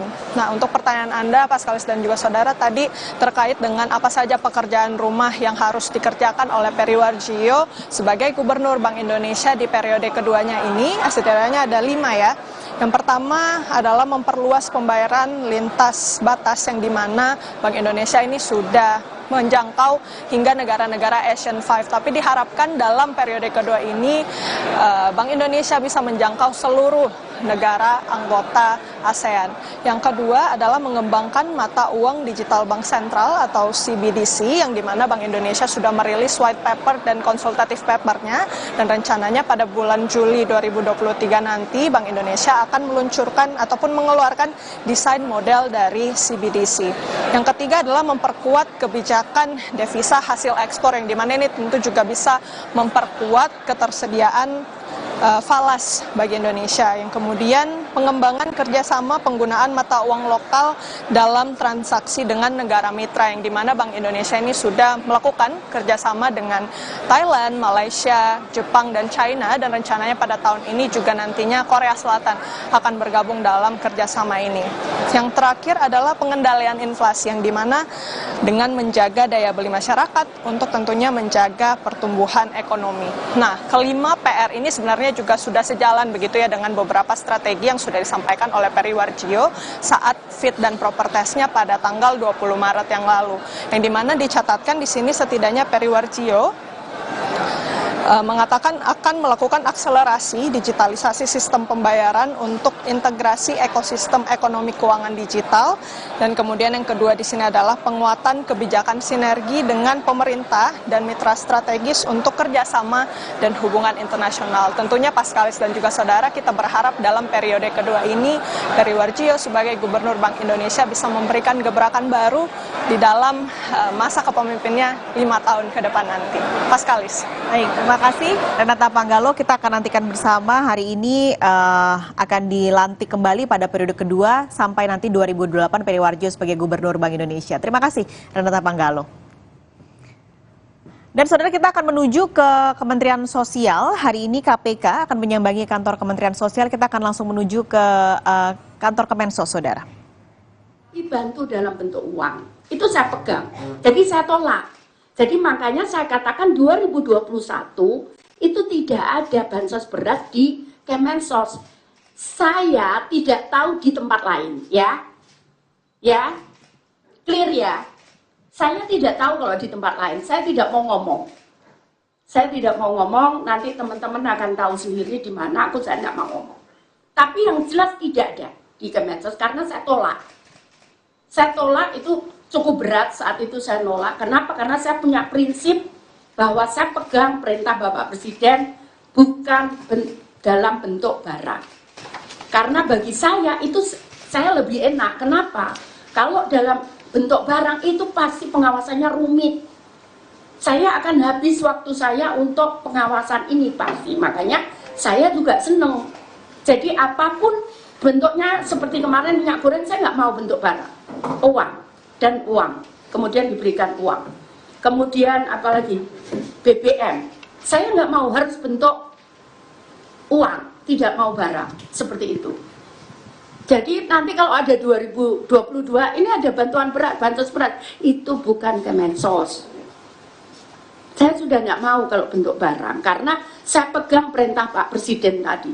Karena Pak Presiden mengingatkan kepada saya, saat saya dilantik atau setelah ya rapat, Kalau nggak salah itu ada saksinya, siapa waktu itu Menteri nyampaikan, Bu jangan bentuk barang. Dan saya pegang itu perintah Pak Presiden bahwa saya tidak mau barang. Jadi termasuk kemarin bantuan minyak goreng, saya nggak mau bentuk barang. Saya mau uang. Kenapa? Karena pengawasannya akan lebih mudah. Karena kalau bentuk barang, ini bukan hanya kurang jumlahnya, tapi kualitasnya. Jadi ngomong-ngomong kayak gitu, makanya saya tidak mau, lebih enak berupa uang. Dan itu saya lakukan selama 2021, ada bansos BBM, ada bansos minyak goreng. 2022 yang BBM. Terus yang 2021 ada top up tambahan bansos untuk 2 bulan. Itu semua bentuk barang. Bentuk uang. Semua bentuk uang. Tidak ada, karena saya pegang perintah Pak Presiden bahwa saya tidak mau dalam bentuk barang. Kalau ada yang mengatakan 2012 ada kok bansos beras. Mohon maaf, itu bukan di Kemensos. Saya tidak bisa jawab. Dan saya tidak akan jawab. Ya, clear ya? Jadi seperti itu kejadiannya. Jadi udah, ya masuk, saya ngomong, saya silakan, monggo. Karena saya, bahkan kan inspektur saya, itu dari orang KPK. Saya tarik jadi inspektur di Kemensos. Bu, kita nggak boleh intervensi. Oke, saya bilang gitu, kita nggak akan intervensi. Jadi saya lepas. Nggak tahu di atas itu nyari dokumen apa, saya nggak tahu. Terus kembali pulang ke saya, kemudian turun bareng, saya antar sampai bawah, terus saya naik lagi, saya kerja lagi. Saya mohon maaf kenapa saya nggak berikan, karena saya talar bener. Saya dari Surabaya tuh acara terus pagi, terus saya kemudian ke Makassar, saya hanya tidur 1 jam, itu pun tidurnya nggak nyenyak. Saya dari Makassar pagi, saya harus berangkat kembali ke Jakarta. Jadi saya sampai malam acara di Makassar sampai jam 2 saya. Jadi saya kemudian jam 4 saya sudah harus bangun karena kita persiapan ke bandara. Jadi saya mohon maaf kenapa kemarin saya memang nggak itu. Kemudian saya harus juga nyiapkan sementara, kita akan ada acara di Dharmasraya dan Papua. Gandeng waktunya, jadi saya harus nyiapkan pakaian saya untuk ini. Seperti itu. Seperti itu ya teman-teman ya. Silakan kalau mau ada ditanya. Ada yang mau ditanyakan? Iya. Jadi jangan tanya materinya ya, karena aku nggak tahu juga. Ya, tolong jangan tanya materi. Kalau prosesnya, kejadian kemarin saya ceritakan. Tapi kalau materinya saya nggak tahu, karena memang bukan zaman saya. Karena bagi saya juga aneh gitu. Saya mantan PNS, saya ngerti administrasi pemerintahan, insya Allah begitu. Oke. Ya. Baik, silakan. Ibu, kalau setelah kemarin ada dari penyidik KPK kan udah berkomunikasi dengan Ibu juga minta izin untuk penggeledahan dan sebagainya. Dari pihak penyidik KPK sendiri ada laporan dari ke Ibu terkait dengan apa saja yang adakah barang yang disita atau yang dibawa, data yang ditemukannya sudah ditemukan. Menteri Sosial Tri Risma hari ini baru saja menjelaskan soal penggeledahan yang dilakukan KPK di kantor Kemensos kemarin terkait dugaan korupsi beras bansos untuk keluarga penerima manfaat program Keluarga Harapan tahun 2020 hingga 2021. Risma mengatakan kalau bicara soal bansos, Kemensos sebenarnya sudah melakukan pemberian bantuan ini dalam bentuk uang, bukan lagi dalam bentuk barang, baik itu minyak goreng, BBM ataupun beras. Ini dilakukan supaya pengawasannya lebih mudah dilakukan. Sehingga jika ada dugaan korupsi dan dalam bentuk beras, Risma kembali menegaskan bahwa hal tersebut bukan berada di bawah Kementerian Sosial. Saudara, kita akan kembali lagi usai jeda. Operasional penyelenggaraan ibadah haji 1444 Hijriah dimulai. Musim haji ditandai dengan keberangkatan kelompok terbang pertama embarkasi Jakarta Pondok Gede yang berangkat dari Bandara Soekarno-Hatta, Tangerang, Banten.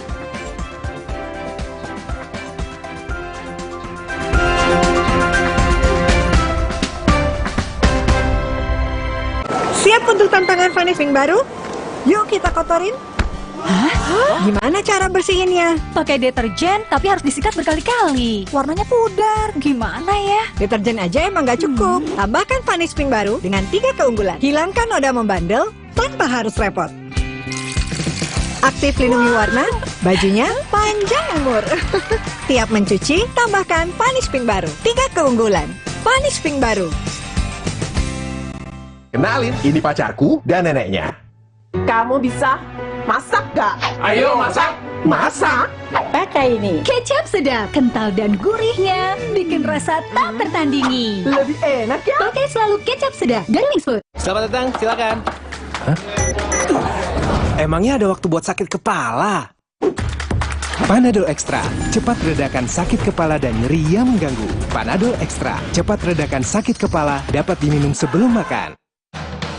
First Media mengundang para pelanggan setia untuk mengisi kuesioner. Tapi mereka tak menyangka ini bukan kuesioner biasa. Ya, kuesioner.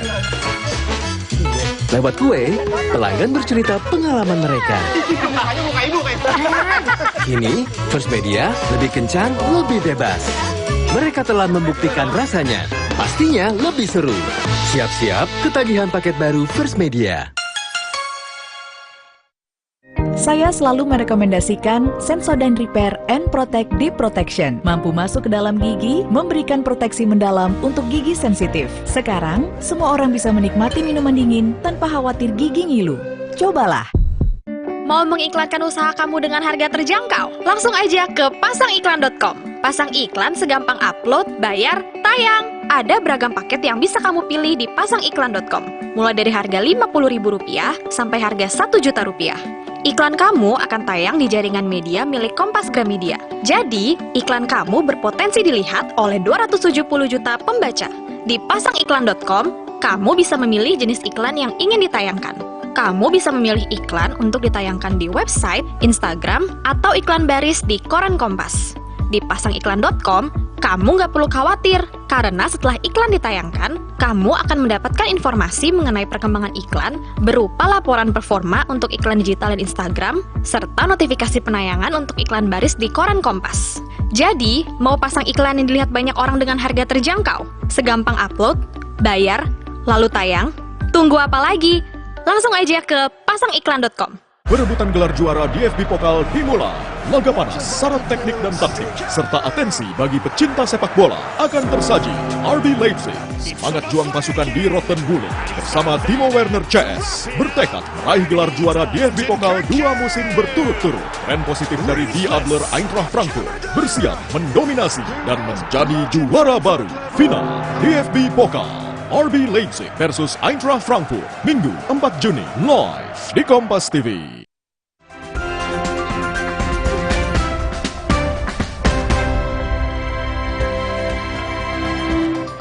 Saudara, operasional penyelenggaraan ibadah haji 1444 Hijriah dimulai hari ini. Musim haji tahun ini ditandai dengan keberangkatan kelompok terbang pertama embarkasi Jakarta Pondok Gede yang berangkat dari Bandara Soekarno-Hatta, Tangerang, Banten. Kloter pertama embarkasi Jakarta memberangkatkan 388 calon haji dan dilepas oleh Menteri Agama Yakut Khalil Qomas dan Duta Besar Arab Saudi untuk Indonesia, Sheikh Faisal Abdullah Al-Amudi. Pada prosesi pemberangkatan jemaah haji, turut hadir perwakilan kementerian, Wakil Ketua MPR Yandri Susanto, Wakil Ketua Komisi 8 DPR RI TB Aceh Hasan Syazili, bersama sejumlah pejabat dari Kementerian Agama juga. Dari data Kementerian Agama tahun ini, jemaah haji lanjut usia jumlahnya lebih banyak dari pelaksanaan haji sebelumnya. Kementerian Agama berkomitmen untuk memberikan layanan terbaik bagi seluruh jemaah termasuk para lanjut usia. Assalamualaikum warahmatullahi wabarakatuh. Menteri Agama Yakut Khalil Qomas memastikan Indonesia mendapat tambahan kuota haji sebanyak 8.000 dari pemerintah Arab Saudi. Hal ini disampaikan Menteri Agama saat menghadiri rapat Komisi 8 DPR. Sebanyak 7.360 kursi akan diberikan kepada jemaah reguler dan sisanya akan jadi jatah haji khusus. Kuota jemaah haji Indonesia yang diberikan pemerintah Arab Saudi totalnya ada 221.000.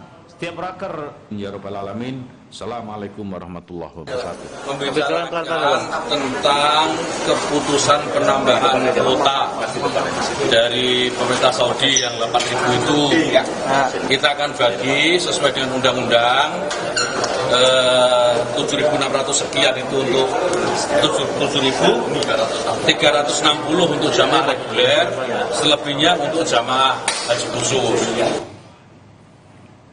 Di Rabu pagi, 450 calon haji dari kloter pertama diberangkatkan menuju Tanah Suci dari Asrama Haji Embarkasi Surabaya. Pemberangkatan jemaah haji asal Bangkalan, Jawa Timur ini dilakukan langsung oleh Gubernur Jawa Timur. Sebelum berangkat ke Bandara Juanda, jemaah calon haji mendapatkan pembagian paspor dan visa. Dan Khofifah Indar Parawansa berpesan pada jemaah haji untuk selalu menjaga kesehatan mereka.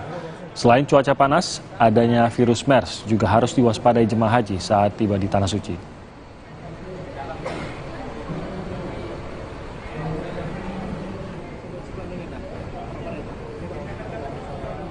Di kloter pertama ini semuanya Bangkalan, total 445, 220 laki-laki, 225 perempuan, 5 petugas kloter, ada 2 dokter. Ini tadi saya komunikasi sedikit dengan 2 dokter karena ada yang menurut saya perlu penguatan pendampingan.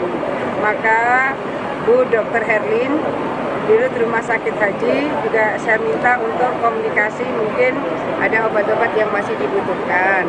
Tadi saya mencoba merandom terkait masker karena ada informasi dari Kementerian Kesehatan yang harus diwaspadai MERS. Jadi ini varian dari COVID. Jemaah calon haji di Surabaya, Jawa Timur akan diberangkatkan dari Bandara Juanda. Kita akan memantaunya langsung bersama jurnalis Kompas TV Kika Madona yang mantau di sana. Kika, bagaimana proses pemberangkatan kloter pertama dari Surabaya ini?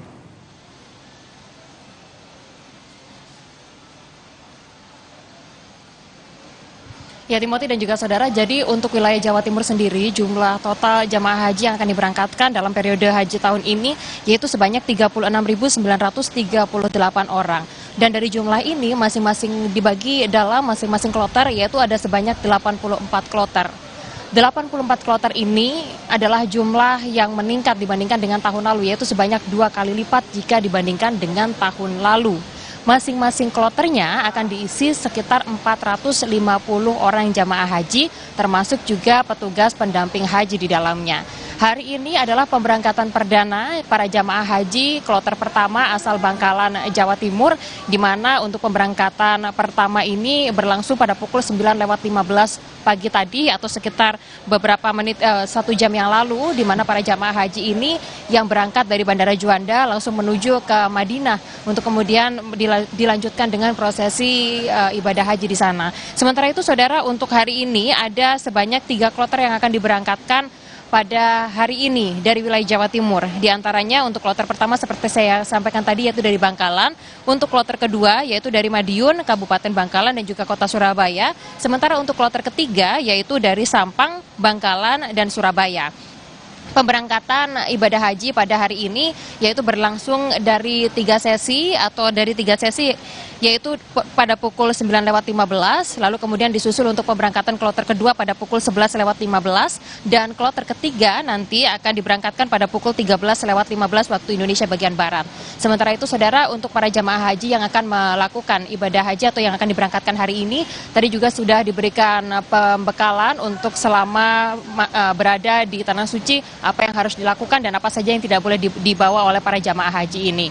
Lalu juga tadi disampaikan bahwa paspor juga sudah diberikan sehingga para jamaah haji yang akan menuju ke Tanah Suci ini juga sudah diberikan perbekalan. Ada jalur khusus juga, saudara, yang disiapkan untuk para jamaah haji yang akan berangkat ke Tanah Suci dari Bandara Juanda ini, yaitu dari jalur VVIP yang disiapkan di Bandara Juanda. Demikian, Timothy. Baik, terima kasih Kika Madona atas laporannya dari Surabaya, Jawa Timur.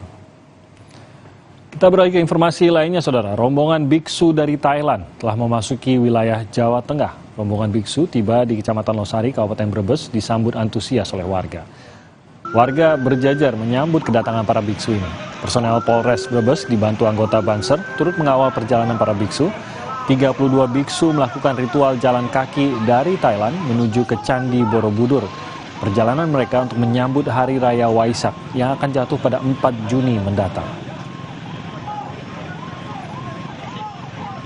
Beberapa terlibat di sini untuk menyambut bersama-sama kedatangan para biksu dari Thailand sebagai wujud toleransi, sebagai wujud penghargaan kita, penghormatan kita terhadap tamu.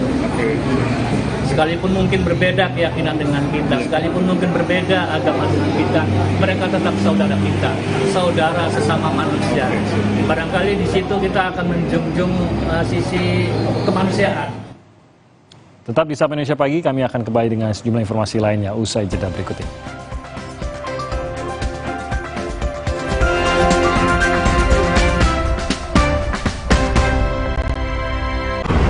Kelihatannya hidupku selalu berbunga-bunga kan? Padahal ada dedikasi untuk tampil all out. Dan kasih yang terbaik buat anakku. Makanya aku perlu me time. Baru Dettol Active Botany.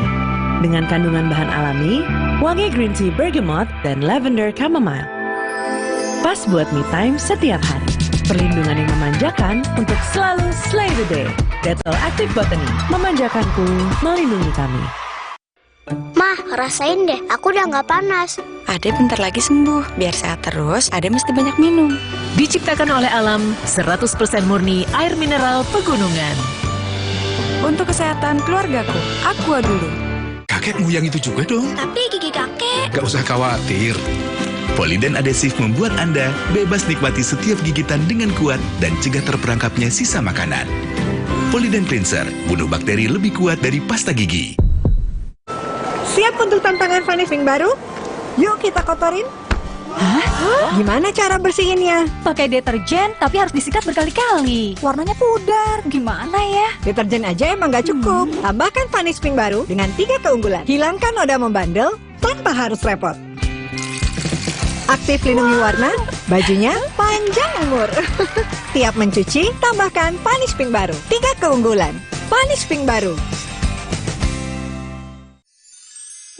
Bosen nih. Diputar, dijilat, dan dicelupin. Oreo Soft Cake, selezat Oreo, selembut cake. Baru, Oreo Soft Cake kemasan isi 3. Praktis 3 kali lebih seru. Saya selalu merekomendasikan Sensodyne Repair and Protect Deep Protection. Mampu masuk ke dalam gigi, memberikan proteksi mendalam untuk gigi sensitif. Sekarang, semua orang bisa menikmati minuman dingin tanpa khawatir gigi ngilu. Cobalah. Wah, makan. Udah nggak takut kolesterol naik nih. Kan habis makan langsung Benecol. Plan Stanol Esternya hajar kolesterol dari makanan yang habis kita makan. Nutrif Benecol. Hamil? Yeay! Tahukah Ibu, protein penting untuk pembentukan organ tubuh bayi. Prenagen Mami sumber protein, DHA, dan asam folat. Nutrisi lengkap untuk ibu dan buah hati. Rasanya enak, tidak enak, nggak bikin gemuk. Kamu jangan jawab. Masuklah dalam. Ini, Pak.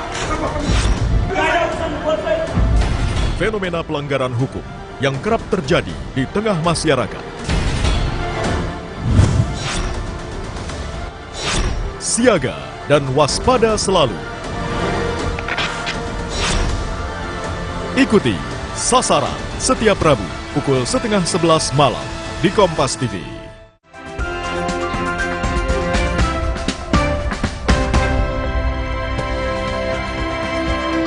Informasi dari bidang olahraga, Saudara. Presiden Federasi Sepak Bola Spanyol, Luis Rubiales, akhirnya mengakui bahwa Spanyol memang punya masalah dengan rasisme. Ini diakui Rubiales sehari pasca insiden yang dialami oleh Vinicius Junior.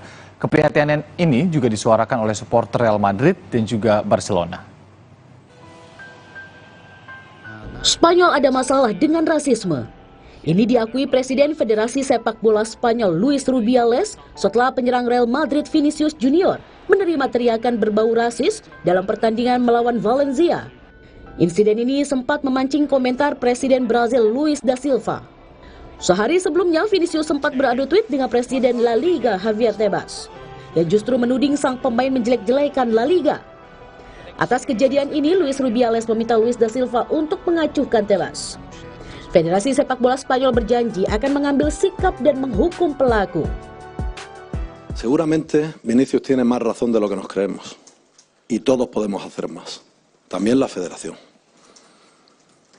El objetivo que nos hemos marcado en todos estos años y que seguimos marcándonos hacia el futuro es que lo antes posible Vinicius y el resto de futbolistas mujeres y hombres que hayan sufrido esto en algún momento puedan decir públicamente que ya no es un problema en España. Dukungan untuk Vinicius pun berdatangan dari supporter. Supporter menilai kurangnya pendidikan menjadi salah satu sebab munculnya insiden ini di olahraga. Namun mereka menolak jika dikatakan Spanyol sebagai negara rasis. Que en Valencia gritaran contra Vinicius, sí. Gritaron contra Vinicius, lo insultaron, pero es un grupo. Y ese grupo es minoritario.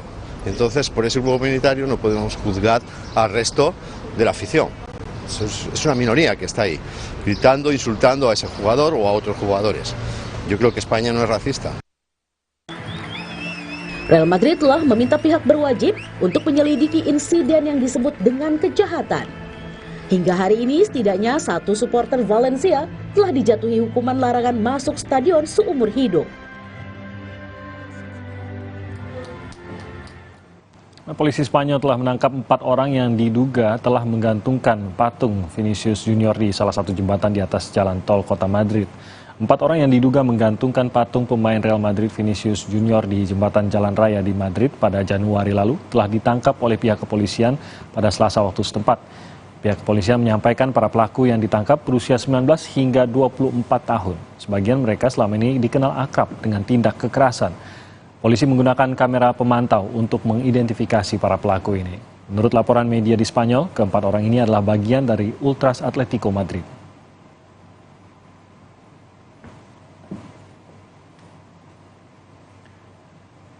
Informasi dari Spanyol tadi menutup jumpa kita di Sapa Indonesia Pagi kali ini. Saudara, jangan lupa juga bahwa pemilu akan kita laksanakan tanggal 14 Februari 2024. Pastikan untuk tetap mengikuti perkembangan terkini melalui Kompas TV independen terpercaya. Ya, saya Rian Mardanus. Dan saya Timothy Marbun. Sampai jumpa.